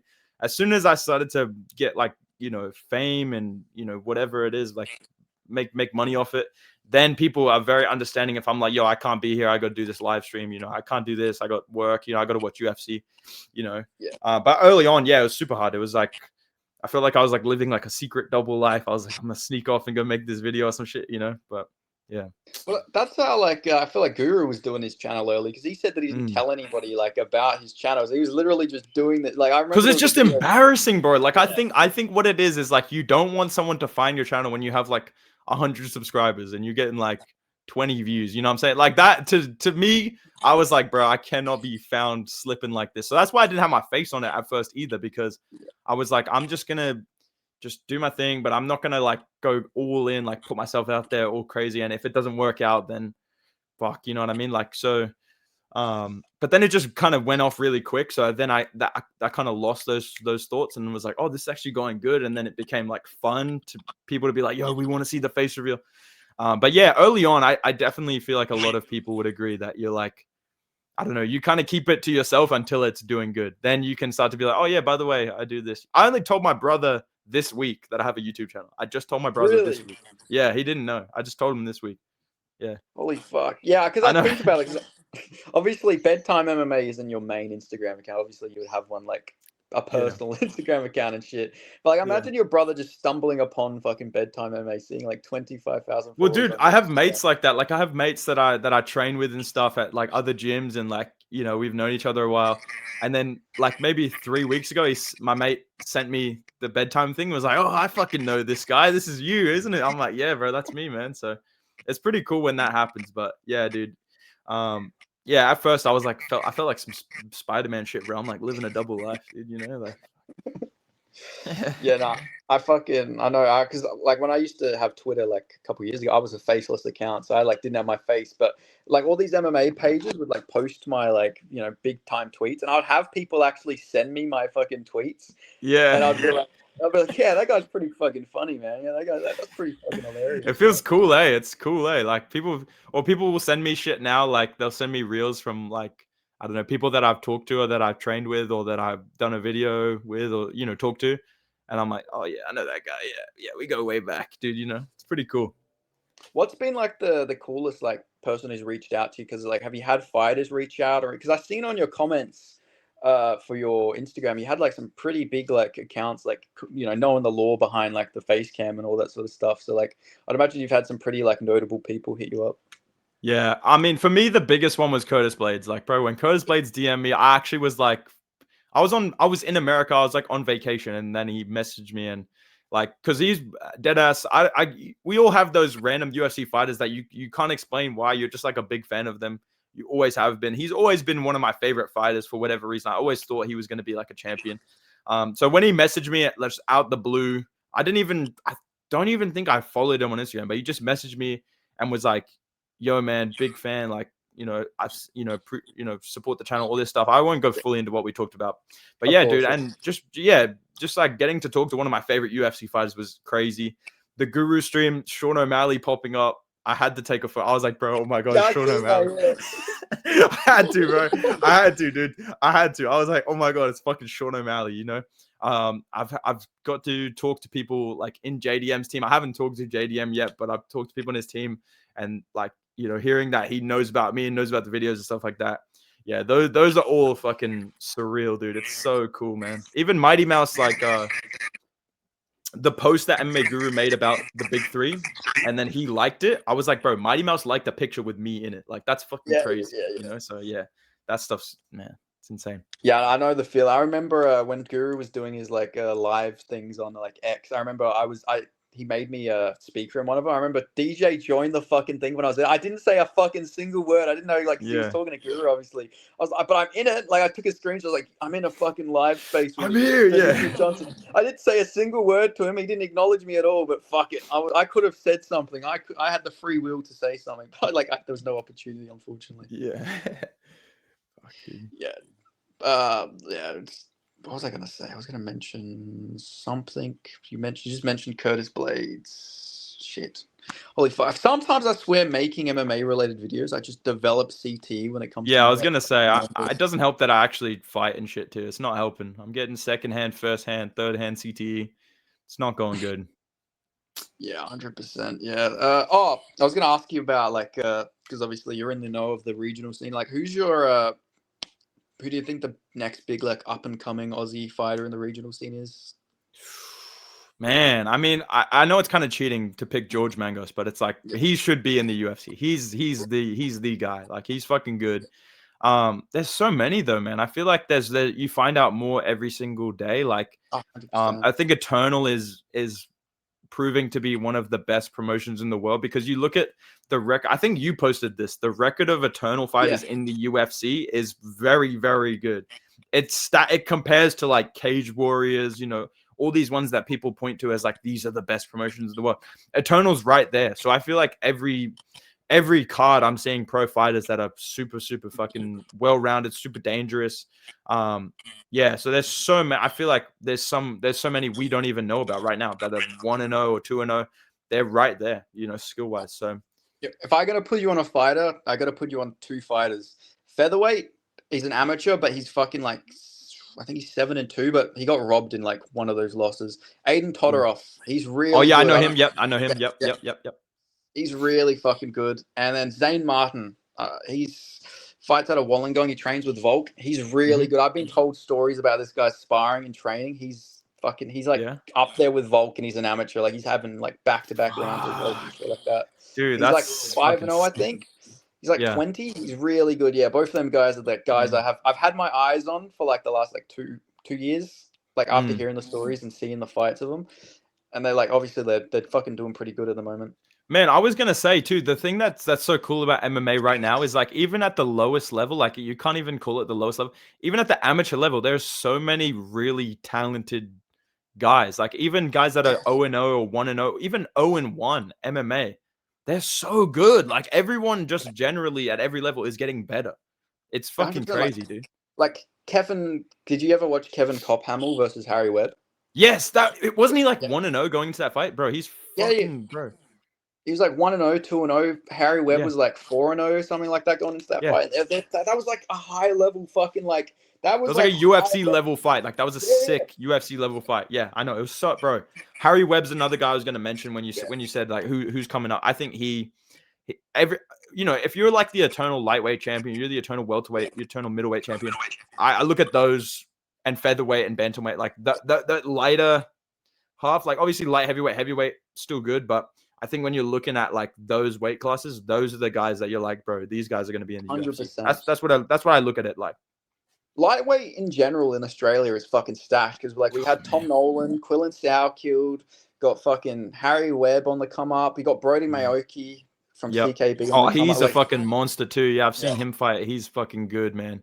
Bro, he's 28-0 in combined MMA fights because he's had junior MMA fights, Yeah. amateur MMA fights, and pro MMA fights. He's like a He's like, Muhammad Makayev type talent. Like I don't yeah, think not fighting skill, like not fighting style wise, but like yeah, being a young guy that's fought so many times and just so like already a veteran at like what bro. 18, 19, like what? Yeah, he's a He's like, fucking beast. yeah, I think he's just turned 20 or he's about to turn Yeah. 20. He's like Yeah, and he's so training with fucking young. CKB guys every single day. Like he's just a fucking animal. Yeah. Yeah, he won a scholarship from that, like, because they Yep. had a reality. It was like the Ultimate Fighter, but for like a CKB scholarship, and he Mm. won it against like Kasib Murdoch, who's like Kasib Murdoch's He's killing another it. guy. He's Yeah, fucking good as hell too. Yeah. Oh he's my god, killing man. it in fucking. It's funny because like we sort of like traded fighters. We sent Brady Murphy to New Zealand, and they sent fucking Kasib Murdoch to freestyle Yeah. Australia. Yeah. But yeah, he's a fucking killer as well, and like. He honestly, Kasib Murdoch is a guy I could see being like a bantamweight Kiwi version of Volk, man. If you watch his fights, he fights so similar to Volk, same sort of build as him as well, but he fights at like the proper weight class a guy of his build should fight at. Like Yeah, Volk. and he's like a short little stocky wrestler. Like he really goes to the wrestling too. I think like Volk did when he came to the UFC, he was more of a wrestler. Like But yeah, he I think can strike, man. He's that's actually like he's got it all, but he will go to the wrestling. Like oh, I see the similarities. Like yeah, yeah. Because he's actually his main base is boxing, but I guess he's realized that these guys aren't fucking stopping his takedowns. But he is like I think he was like Golden Glove like 3 years in a row or something like that in New Zealand. Like he's a very God, good man. boxer. Like Yeah, his main base is boxing, but he's just been fucking mauling these guys on the ground. Sort of like Sauerkield. If you watch Sauerkild's like regional fights, he was fucking like just going in there and ragdolling like Don Marfan. He was like ragdolling like Nam Stevens, like all these guys. But then you go see him in the UFC and he's primarily like a striker. Same with like yeah, knocking Thursday. people out, man. Yeah, I know. Yeah. It's fucking it's sick, dude. It's so yeah. Like we were saying, the Australian scene is like at every single level. I feel like is one of the best in the world. Yeah, like 100%. Like you could go through every division, and there's like a good guy that could go in there, and he could hang with like some of the best of the best in the UFC, or at least like top 15 outside of that range, in my opinion. Like, Shit, even Usyk coming in 2 fights, fights Pantoja. You know what I mean? yeah, Like, yeah, or exactly. 3 fights, fights Pantoja. Fucking so close, like so good. You know what I mean? You I got think that David just shows Dvorak, top 10 guy in his debut as well. Like, short notice. Yeah, beats him. yeah, Yeah, bro. bro, fucking crazy, man. Like man, like I don't know. People call me biased, but I picked him against Dvorak. I was like, fuck it, this guy's gonna be Same, bro. someone. Like, Yeah, dude. Because I've seen him in Eternal. Like, he's fucking good. Like, yeah, I think, yeah, he's proof exactly what we're saying. Like, all these Australian guys, they just got like, and I think people generally do know that because of Volk and JDM and Whitaker and guys like that. Like, they do know the Australians are just pretty well rounded, very tough, pretty like chill fighters, good temperament. Like, they don't get overwhelmed. They don't come out like. I think you see a lot of American fighters. Sometimes they come in really overly aggressive and just not get super caught. technical. But I think every Australian fighter, doesn't matter what level it is, you see them pretty calm. Like, they're just doing their thing like that. You don't get a lot of like blockheads in Australian MMA, Yeah, like yeah, marauders, 100%. right? Just fucking yeah. Yeah, people forget, man. Like, it's like the one marauder type guy I would say is like Jamie Malarkey. He's like one of the older generational Yeah, fighters. Like he come in. He was like fighting in like before Eternal was a fucking thing. Like man, he's been he's around a long time, bro. Yeah. yeah. He's like one of the old like because like obviously there was like that period where it was like Callan Potter. It was like there was like him coming up. There was Jamie Malarkey. There was like who was that judo guy? Dan was his name Dan Oh, Dan something? Kelly, Dan Kelly. Dan Kelly. Yeah. Yeah, Dan Kelly. Dan Like there Kelly, was Damian Brown. They had a lot of those guys getting in the UFC. Yeah. yeah. That's when it was like that was when it was just like brawlers and like or Yeah. one-dimensional type guys coming up. But now the Australian scene is like every Aussie can fucking box in the UFC pretty much. You see all these guys come up. They're all Yeah. coming up with good boxing, good striking, good grappling. It's like now they're all just well-rounded. It's like Man. yeah, it's been crazy to watch like the evolution because I remember with like 2019, bro. There was like the main card would be like fucking Justin Tuff. I mean, still some fucking reason they still do put He's him still on the main. co-main eventing every card. Yeah. Yeah, it was like junior. It was like Justin Tuffer on the main card, like Tai Tuivasa, Jake Matthews. That's like typically the pay-per-view events we would get, and then Yeah. we'd get like Brad Riddell versus like Jamie Malarkey on the prelims, which was a fucking awesome fight. That was like it's probably one of the best fights I ever watched. Like on the come up as a fan, Jamie Dude, Malarkey Brad versus Riddell Brad had some Riddell. fucking bangers in the UFC. I don't know if he's coming back. I've seen He some things is. that he is coming back, and then Yeah. there's been fights that he's had that got canceled when he was supposed to come back. He's fucking good, dude. He's one of those like he just gets in there and just scraps, dude. He's super skillful, he's super technical, but he gets in there and gets like he makes it exciting, even though he's so like technically sound. He's a good coach too. I've seen he's Yes. really good. Yeah, so Well, he's been I'm looking. yeah, 100%. He's been training with Nicholas Motter, and like I think if you notice Motter, like from before he fought Nolan to afterwards, he did improve. Like even against Yeah, Sadikov, he looked pretty good against Sadikov. Like I feel like that's a lot of that's to do with Brad Riddell's coaching in Bangtao. I Mm. think he's the coach in Bangtao. Like Yeah. Zhang he's Wei a Li very trains good with him coach. too. Yeah, he's Yeah, fucking good. yeah, and he was one of the main cornermen for Volk in some of his title fights. Like I think he was in the corner for the Ortega fight, the Holloway fight. Like he's always been one of like Volk's main training partners as well. Like. Mm. So like yeah, I feel like he got a lot of hate because I feel like people overhyped him, but like he was good. Like he was a fun He was fighter. He was a good, good yeah. striker. Dude, he fought tough guys. Like he lost to who? Jalen Turner, Moicano. These are Yeah, Fazeev. These are all ranked guys. You know. and he was like up 2 rounds against Fazeev as well. I'm pretty sure. Yeah. Like he got caught in like the third round of that fight. Like hasn't aged badly at all. But No. and then hey, Jalen Turner, man, he gets like a power up every time he fought a guy from Australia or New Zealand I as know. well. Besides Fucking Dan Hooker, bullshit. Yeah. bro. He's back now. We needed to fucking book Salkild versus Jalen Turner. We gotta fucking get a Oh, comeback, that'd be mate. a We gotta fucking get it good back. fight. I didn't even think about that. Fuck, that'd be a good fight, dude. Or even Nolan versus Turner, Yes. both long rangey. We need him against a long rangey fucking Aussie. We gotta get it Man. back, man. He I beat, hate that Nolan and Salkild are in the same division because I want them both to be champ, bro. I want bro. both of them Yeah, to be champ, same. dude. Man, come on. Bro, they're both so fucking fun to watch as well. And I feel like Yeah. Tom Nolan was a guy. He got fucking people really shat on him after that model loss, but he literally just went out there and fucking slugged it out with him. Like, yeah, it's like people are like, oh, he's bad, but no, he was just more of a too aggressive of a game plan. But like, Yeah. if you watch him now, like he's fucking improved. He's a lot more composed And out there. he's still got that dog. Like you can't deny that he just has Yeah. this like nastiness. Like every time you watch him fight, you just get the sense he really enjoys like hurting people. You know what I mean? So I think Yeah, that just like came to like bit him in the ass in that fight. But like, yeah, he's so fucking good, dude. He's fucking nasty with it. I know guys that train with him. yeah. He's fucking really good. He's really, really good. Bro, that spinning kick that he landed on Charlie Campbell in that fight, like that hurt him to the body, and then he just like Yes. fucking unloaded after the bro. It was beautiful. Fucking, he honestly is like a fucking Aussie Corey Sandhagen. I've seen that comparison quite a lot, and he has said it himself that he has like a lot of his influences from Sandhagen. But Yeah. honestly, I think he's a lot more aggressive, and I think he's a lot more powerful than like Sandhagen because he's Definitely. really fucking putting on these blokes. Nah, dude, This, he's good. I'm excited. I'm excited to see his next fight. I hope that it's somebody like Hernandez or Rufy or somebody like that. That'd be really fucking sick. bro, Or him like, versus Rufy would be wait, sick. yeah, him versus Rufy. That'd be a sick fight. Or him versus one of those like fight of the night guaranteed type of guys, like a Rebovich or a fucking Manuel Torres or somebody like even him versus Nazrat. Cross. Yeah, that'd be sick, dude. Yeah, Bro, that'd be a yes. great fight, man. That would be a fucking sick fight, man. And Yeah, Nazrat, dude. bro. I hope he comes back and still has like somewhat of a chin because Nazrat was always like, you knew if Nazrat's in that fight, it's gonna be a fucking bang. Bro, Nolan versus Ribovich. That would be a fucking sick fight. That would be a fucking sick fight. I still want to see Ribovich versus Sadikov. I really want to see those two fight each other. That's like my dream unranked fight. I need, bro. Oh my god, I want to see that shit so bad. Bro, Sadikov's like a fucking underrated guy. I feel like, Yeah. he's just always in bangers as well. And I think honestly, he might beat what's He's fighting Ziam, ZM, bro. Yeah, I think Ziam, he wins. Yeah, I think so. Yeah, I think but Ziam's another one because like Ziam's like since he lost to Terrence McKinney, that guy is just like leveled up to tenfold because he's like ragdolling people now. He's like KOing people now. Like people forget he arguably lost to Jamie Malarkey in like 2020. And now he's like absolutely like running through like all of these fucking guys. So like he's an underrated guy. To be fair though, like knocking out Matt Frivola doesn't probably have as much weight anymore because he has been KO'd a bunch now. But still, Matt Frivola's a fucking dog. And speaking of which, man, the corruption with that.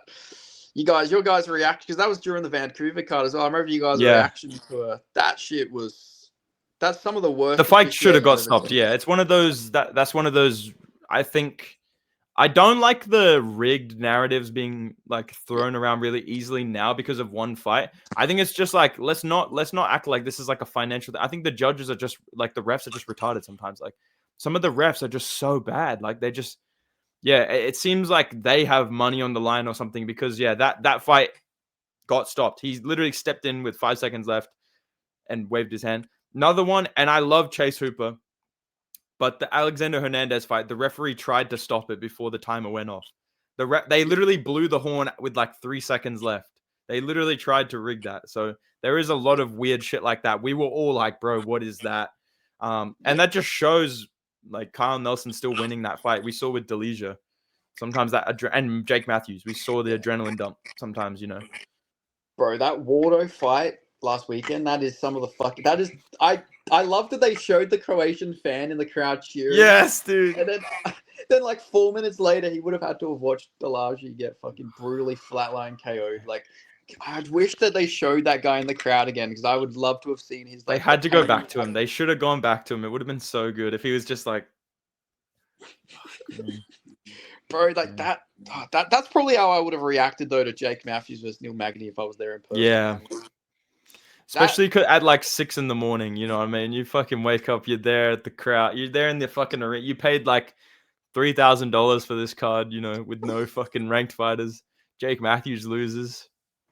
Man, that's so rough for Jake Matthews because he's never ever won more than 3 fights in a row in the UFC. And he was so fucking close, man. I feel like it would have been one of those fights where if he won that, man, that's where he goes to the next level. Like that's when he's like really starts to like pump it up. But obviously,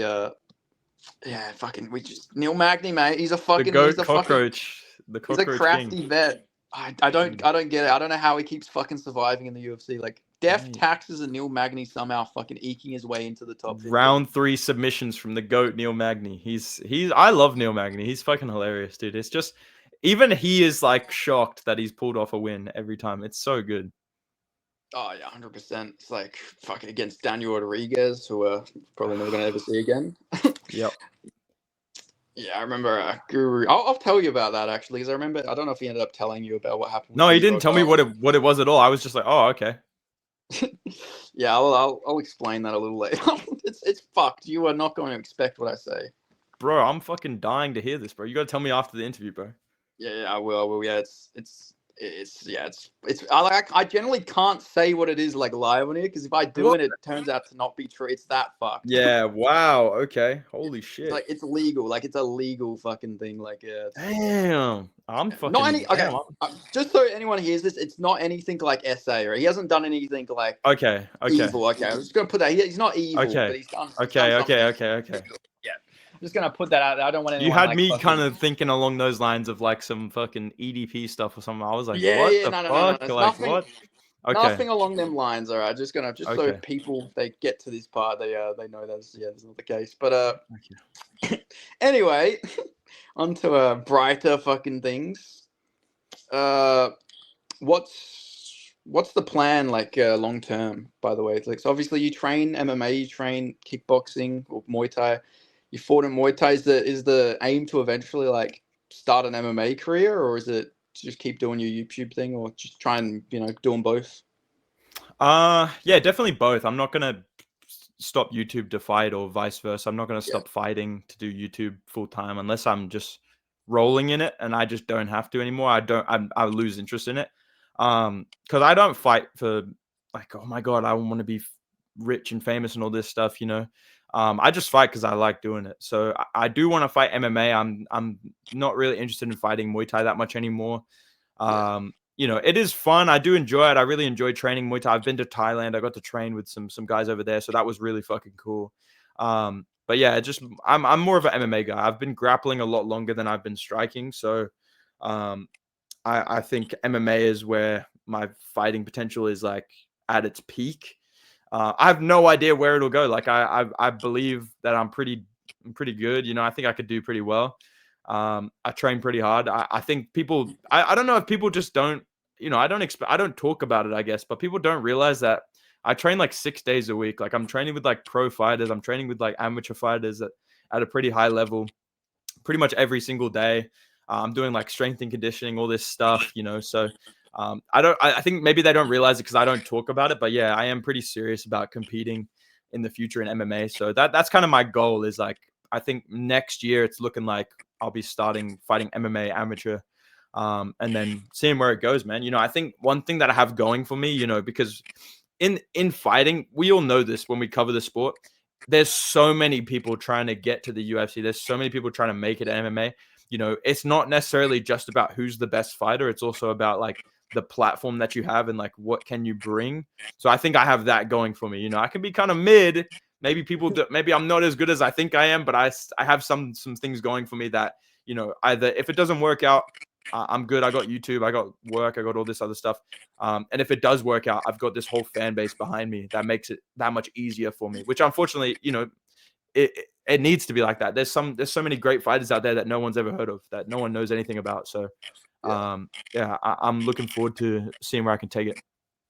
And like, what weight class would you be? Because you said like you fought at 76, and that was just you had to 78. Sorry, you had to eat to Yeah, make that weight. So you'd be what, like a lightweight, a featherweight? yeah, I'm fine at lightweight. Yeah, I think you know, if I had like a nutritionist and all this stuff, and they said, all right, you can make featherweight safely, I would do it maybe. But even then, I don't believe in big weight cutting. I think that's kind of one of the Yeah, worst parts of the sport. Like when I fought Muay Thai, interestingly, my 4 fight win streak was all at 77 kilos or welterweight. So I didn't cut any weight. I weighed in at like 75, 74 kilos for basically all those fights. I fought guys that were at 77 and I felt great. But I lighting up know your skill. yeah, but I know when you go to when you go to a higher level as an amateur, you're dealing with guys that are going to go pro, that do cut weight, you know, and Yeah, that train with the team that will watch tape on you and know stuff about you. I'm already experiencing that now. I'm already getting to a point now where coaches are like, hey, we studied this about you. We saw this. You know, we made sure that we came up from this weight to bulk up a little bit for this fight with you. You know what I mean? And that's at an amateur level. So yeah, I think weight cutting is something I got to focus on going forward. So I'll be at 70 kilos or 155 for sure. yeah, definitely. Is there like ever a guy in the regionals or the amateurs that you'd be like, fuck, man, I'd like to test myself against that guy. Do you ever like watch the fights? You're like, fuck, man, I could see Yeah, myself bro. fighting that guy. Every time, man. All the time. Every time I'm at show, because I corner a lot. You know, we talked about it before Yeah, the interview. Like, I've cornered some teammates fighting MMA, and even in the Muay Thai scene, you do get a lot of guys that fight MMA as well. So yeah, of course, I always see people if I hear that they're the same weight as me, I'm like, yeah, I'd fight this guy. Yeah, I'd fucking beat this guy. You yeah, know. yeah, It's weird too because I was talking to my teammates about this. You know, sometimes when I started out, I would have these weird mental gaps where I would like watch pro UFC fighters at 155 and be like, bro, I could beat this guy, dude. I think I got the game to beat this guy. And then I'd see like amateur fighters that I matched up against and be like, oh my God, this guy's going to chin me, dude. You know what I mean? Like, it's so weird how your brain works that way. But yeah, of course. I always see people, I'm like, yeah, I'll fight this guy. I We'll think see. I think with that, I think it's because there's more unknown with the amateur fighters. With the pro guys, you Mm, know everything about them. There's so much tape on them. But with amateur guys, these guys don't you really have have no like all the idea. tape out there. You got to like go Yeah. through fucking like fight pay-per-view and pay like fucking $50 to fucking watch their fights on like Yeah. whatever fucking promotion. I've bought fucking Wollongong Wars cards before, like for like fucking $40 to fucking watch Yeah. one prospect fight. Like to be an amateur MMA fan is like expensive as fuck, especially on the regional scene. Like to catch all of these cards outside of Yeah. like Eternal with like Hex and all them, you got to like pay your way. Like I've probably spent all up like $600 this year on like watching amateur events. It's like, Yeah, it's not cheap. It's not cheap. And you know what? I'm a stingy motherfucker, dude. So if I can't rewatch my own fight for free, I'm like, well, I don't have the footage. You know, the only reason I buy them is so I can rewatch them on stream. But even then, it like hurts me. I'm like, oh, I have to pay just to watch my fight back. You know, like, yeah, it's yeah. fucking expensive, dude. Yeah, I know it's crazy. Like I get it, but also you're not even paying the fucking fighters. What Yeah, the bro. I fuck was are gonna you say if I'm getting? getting a cut of it, okay, that's different. But bro, I'm not getting a cut of that shit.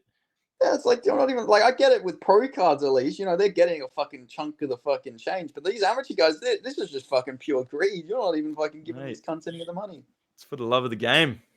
bro. Nah, it's fucking crazy. But yeah, like I honestly, even though I'm not even a fucking fighter, but sometimes I look at fighters, I'm like, damn, like imagine like squaring off with that guy, and they're like thinking, oh, and then you watch them get like a head kick KO, and they're like what 2-5 or something. Oh, all right, fuck this. This is like, there's some KOs where it's like you just think to yourself, fuck, man, I don't know if I want to get involved in this. Like sometimes I think, man, because I like haven't trained as like 6 days a week like you do, but I have done like lots of training over the years, and I think like shit, man, I think I could handle myself in there. And then I watch your fight, and I'm like watching the gas tank on these guys. I'm like, all right, fuck this. Yeah.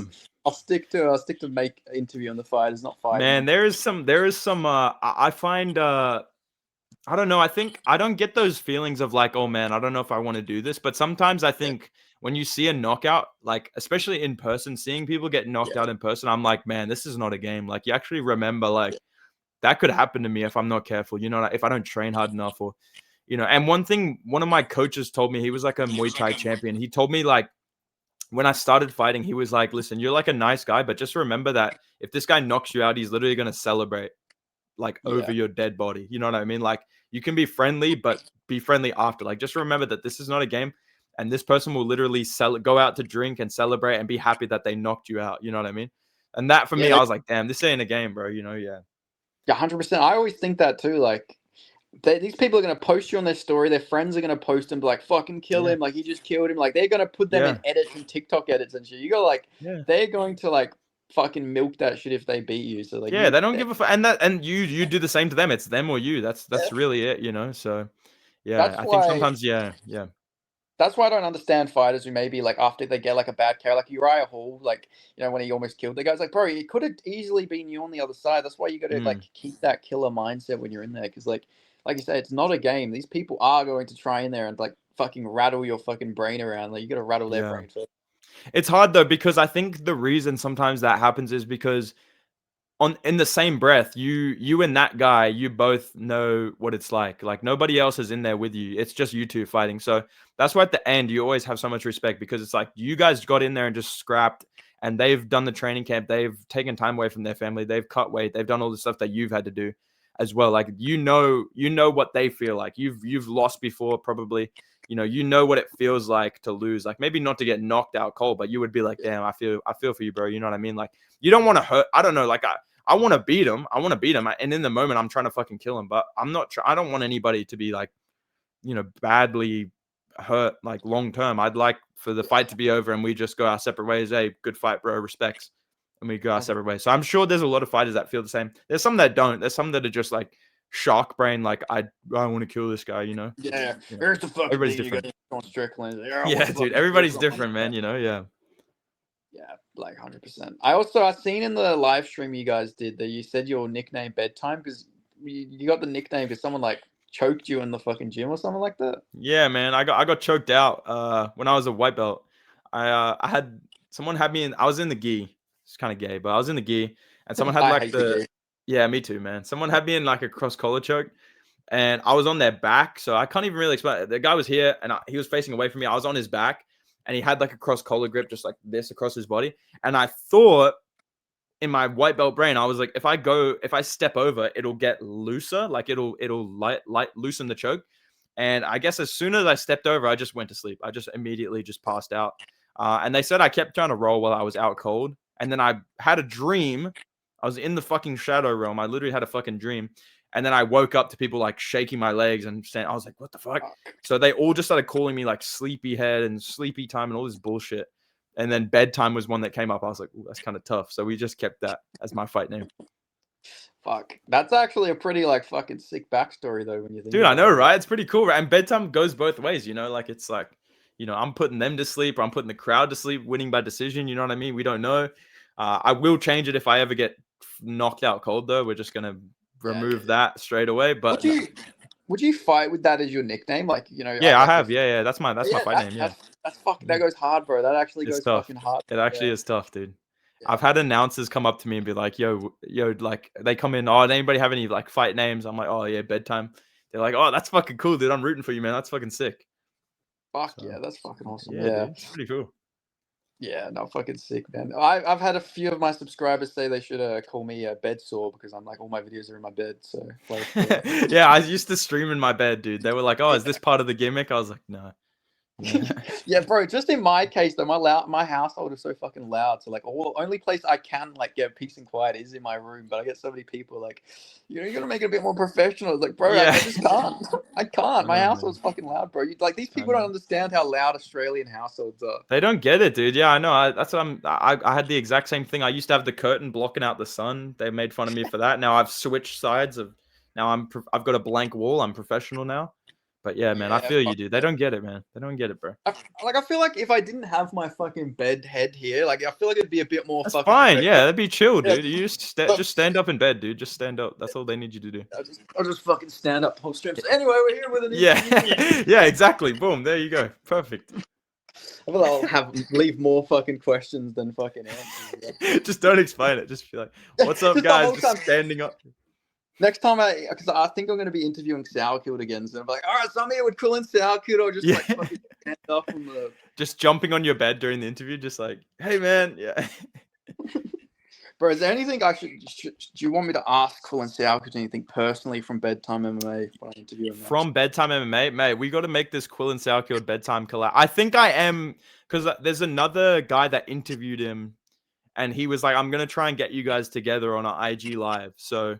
I may speak to him tomorrow. I don't know if I'm speaking to him tomorrow. I don't know, or Friday. I think I might be talking to him this week. But if you do get the chance to talk to him, I would just like to know, and I think every MMA fan wants to know, what minority is the next target? Like, what is genuinely? Because I think Jordan Levitt. Can you just tell him the Jordan Levitt idea? Because I think that's two birds with one stone. I know that's a bit further down the rankings, but I think in terms of our, the mission of what he's really here in the UFC to do, that fits the mission statement really well. Two minorities mixed together into one. Bro, I legitimately was already going to ask him this fucking question, bro. I was like... Good, bro. Yeah, bro, I had a plan. I was like... I was going to ask him, like, because obviously I sent him a Nick MMA's video about how, like, the Garfi is best warrior and stuff like that. So you're going to follow the pathway, Bobby Green next.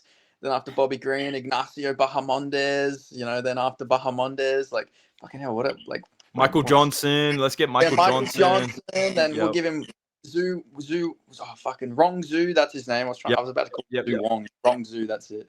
Yeah, fucking get him all of them, mate. Fucking. And then in the post fight, I know. I love that he's embracing it. He needs to go full Drew Dober in the post-fight press conferences needs to be like, I don't want to fight Grant Dawson. I don't want to fight any of these guys. I want to fight just only name black people just every time. He's like Please. top 5 in the world.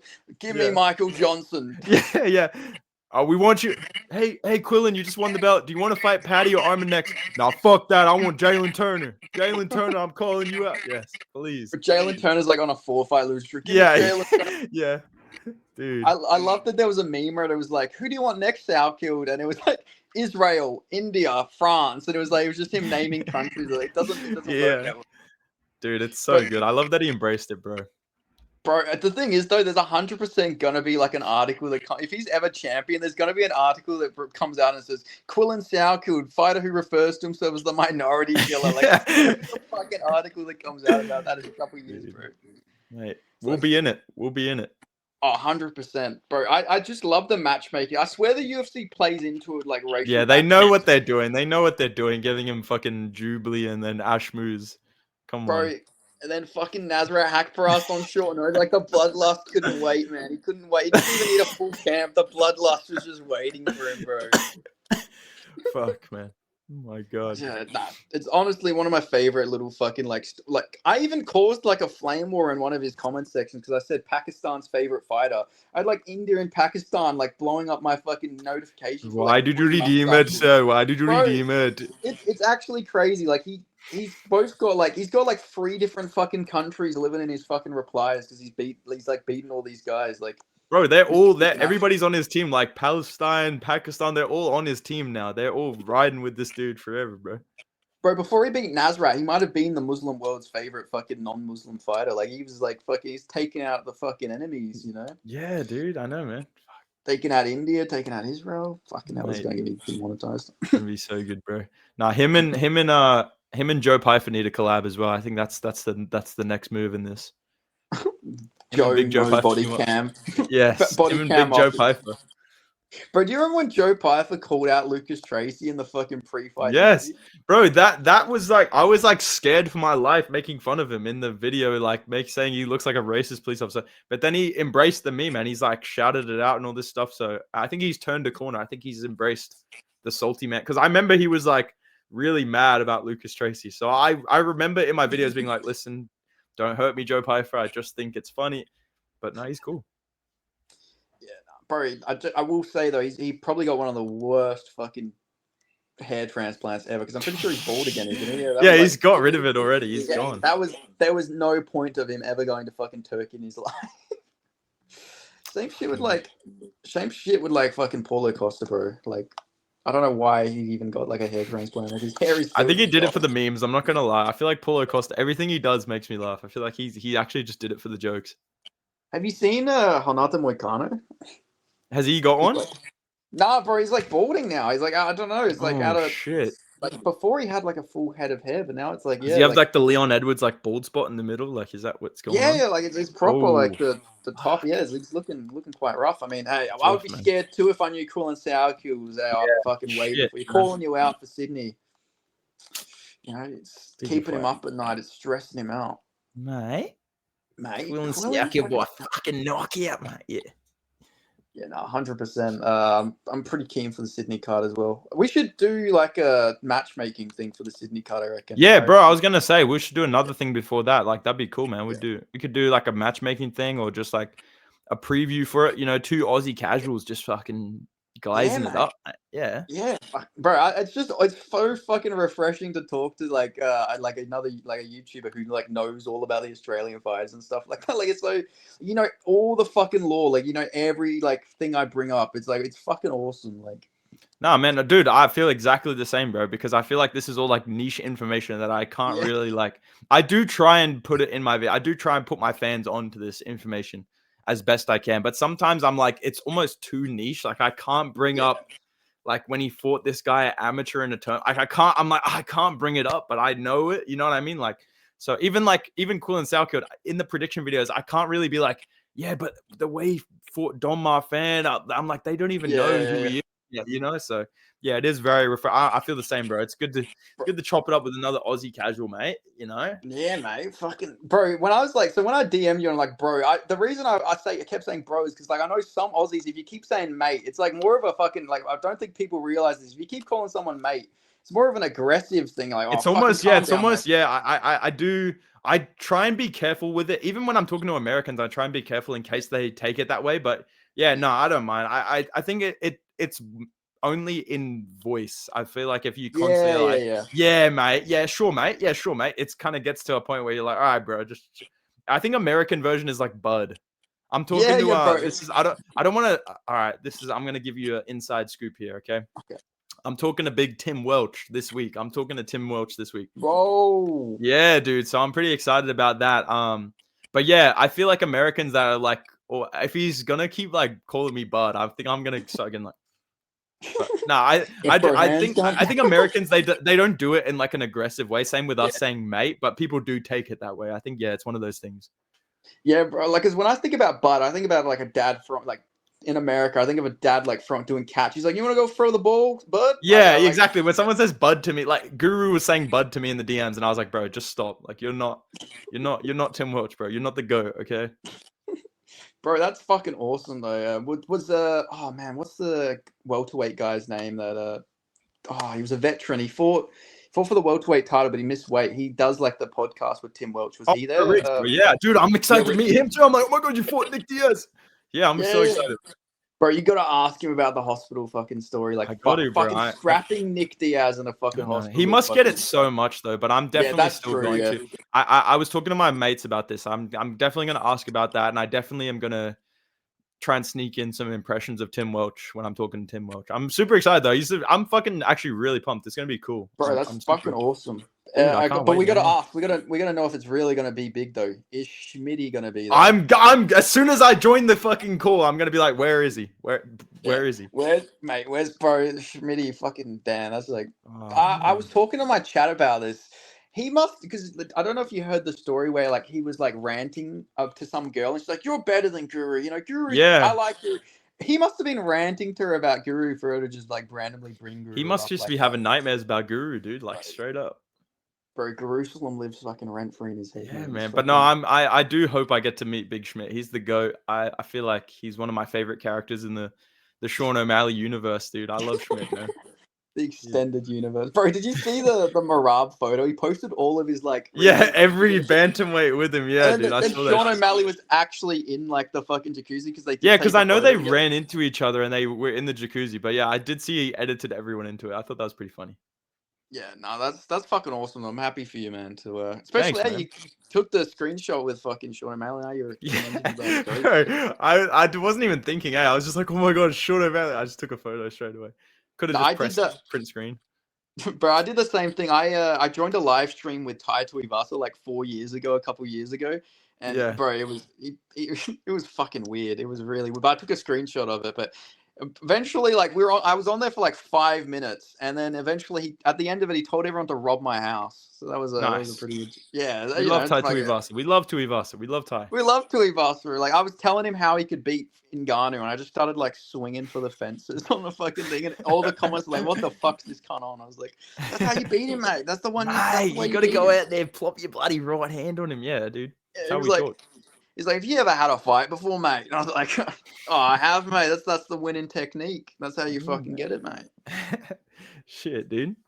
Yeah, but I appreciate the time. You know, I've taken up a lot of your fucking time. No, that's okay, man. That's chill, man. Like I said, I'm living the unemployed lifestyle, man. Being a YouTuber is pretty cool. So I'm chilling, dude. But no, I appreciate you having me on, man. It's been super cool to talk to you, bro. You're very knowledgeable about the game, and like I said, you're like actually in this shit. Like you actually like breaking news on fights and stuff like that. I keep up with your Twitter very regularly because I feel like obviously listen, bro, there's some things where you go full Aussie glaze mode. I'm not that deep, but most of the time you are pretty like spot on, and I do fuck with your takes. So it's cool to be here. It's cool to talk to you, man. You're a cool dude. Yeah, no, I appreciate you too. Yeah, you're fucking like I even said this to my chat. I was like, he's the fucking nicest guy. Like first time I ever talked to you, I didn't even like try and like talk to you a little bit first. But hey, man, we should make a video. Like I just straight went in, just straight. Hey, man, do you want to make a video? And like you were just so like nice about it, like so receptive. Like it was you know, it's fucking appreciated. Like, you're a guy with 100,000 subscribers, 101,000 actually. Let's not get it 101 wrong. actually, yeah, mate. Yeah, let's Yeah, get yeah. that right. Okay, no. Like, yeah. So it's like you know, you could have easily just been like, nah, fuck you. You know, you're not big enough. But like, honestly, I appreciate it, man. It means a lot. No, man, it's okay. I'm waiting till 200K to switch up on everyone. So I'm being Yeah. humble for the next 99,000. But no, man, that's all good, Yeah, man. yeah, yeah. The It's cool. But like I said, 200,000. I've That's been fine. following. Like I said, I've been following you for a bit. So yeah, when Yes. you messaged me, I was like, oh yeah, cool, man. That's really cool. Yeah. But yeah, no, dude, happy to. And like I said, we'll do something again before the Sydney Yeah. card, bro. That'd be cool. Yeah, no, that'd be absolutely fucking awesome, bro. So yeah, thank you so much, Bedtime MMA, and if you know Bedtime's crew, if you are all made it this far into the videos, you know, appreciate you guys watching the video. Shout out to my 2 members, by the way, my 2 members, Mixed Martial Artist and M. They're helping the channel, you know, helping me buy my McDonald's. So Mate, we need that, bro. We need that, bro. we need the Maccas, mate. So I appreciate We you need the guys. you need to get on the Dare Ice coffee, bro. That's what I'm on, bro. That's my. I'm getting another one Bro, after this. bro, Dare Ice Coffee, that shit went fucking hard. I'd have that shit all the time at school. It's the man. goat, bro. Yeah, no, fucking shout out Dare. Get Bedtime a Dare fucking Bro, sponsor. please. Oh my god, I actually need to start pushing it. You know what? You just reminded me. I need to start making that happen. I will make that happen. Thank you. Yeah, 100%. We are going to get Bedtime MMA the Dare. We are going to get him the Dare sponsorship. Yes, bro. But hey, thanks for having me on, man. I appreciate it. Yeah, awesome. If you want to, like, you know, I mean, everybody knows who you are. So I'm like I say, I typically say with fighters if you want to plug your socials and stuff like that. But like, I mean, Yo, everybody guys, knows follow me Bedtime. down below, please, guys. Like I said, I'm switching up at 200K, guys. Please, I need all the support I can get, please. But yeah, awesome. So appreciate you. Thank you guys so much for watching, and I'll see you guys next time. Goodbye. Peace. Peace.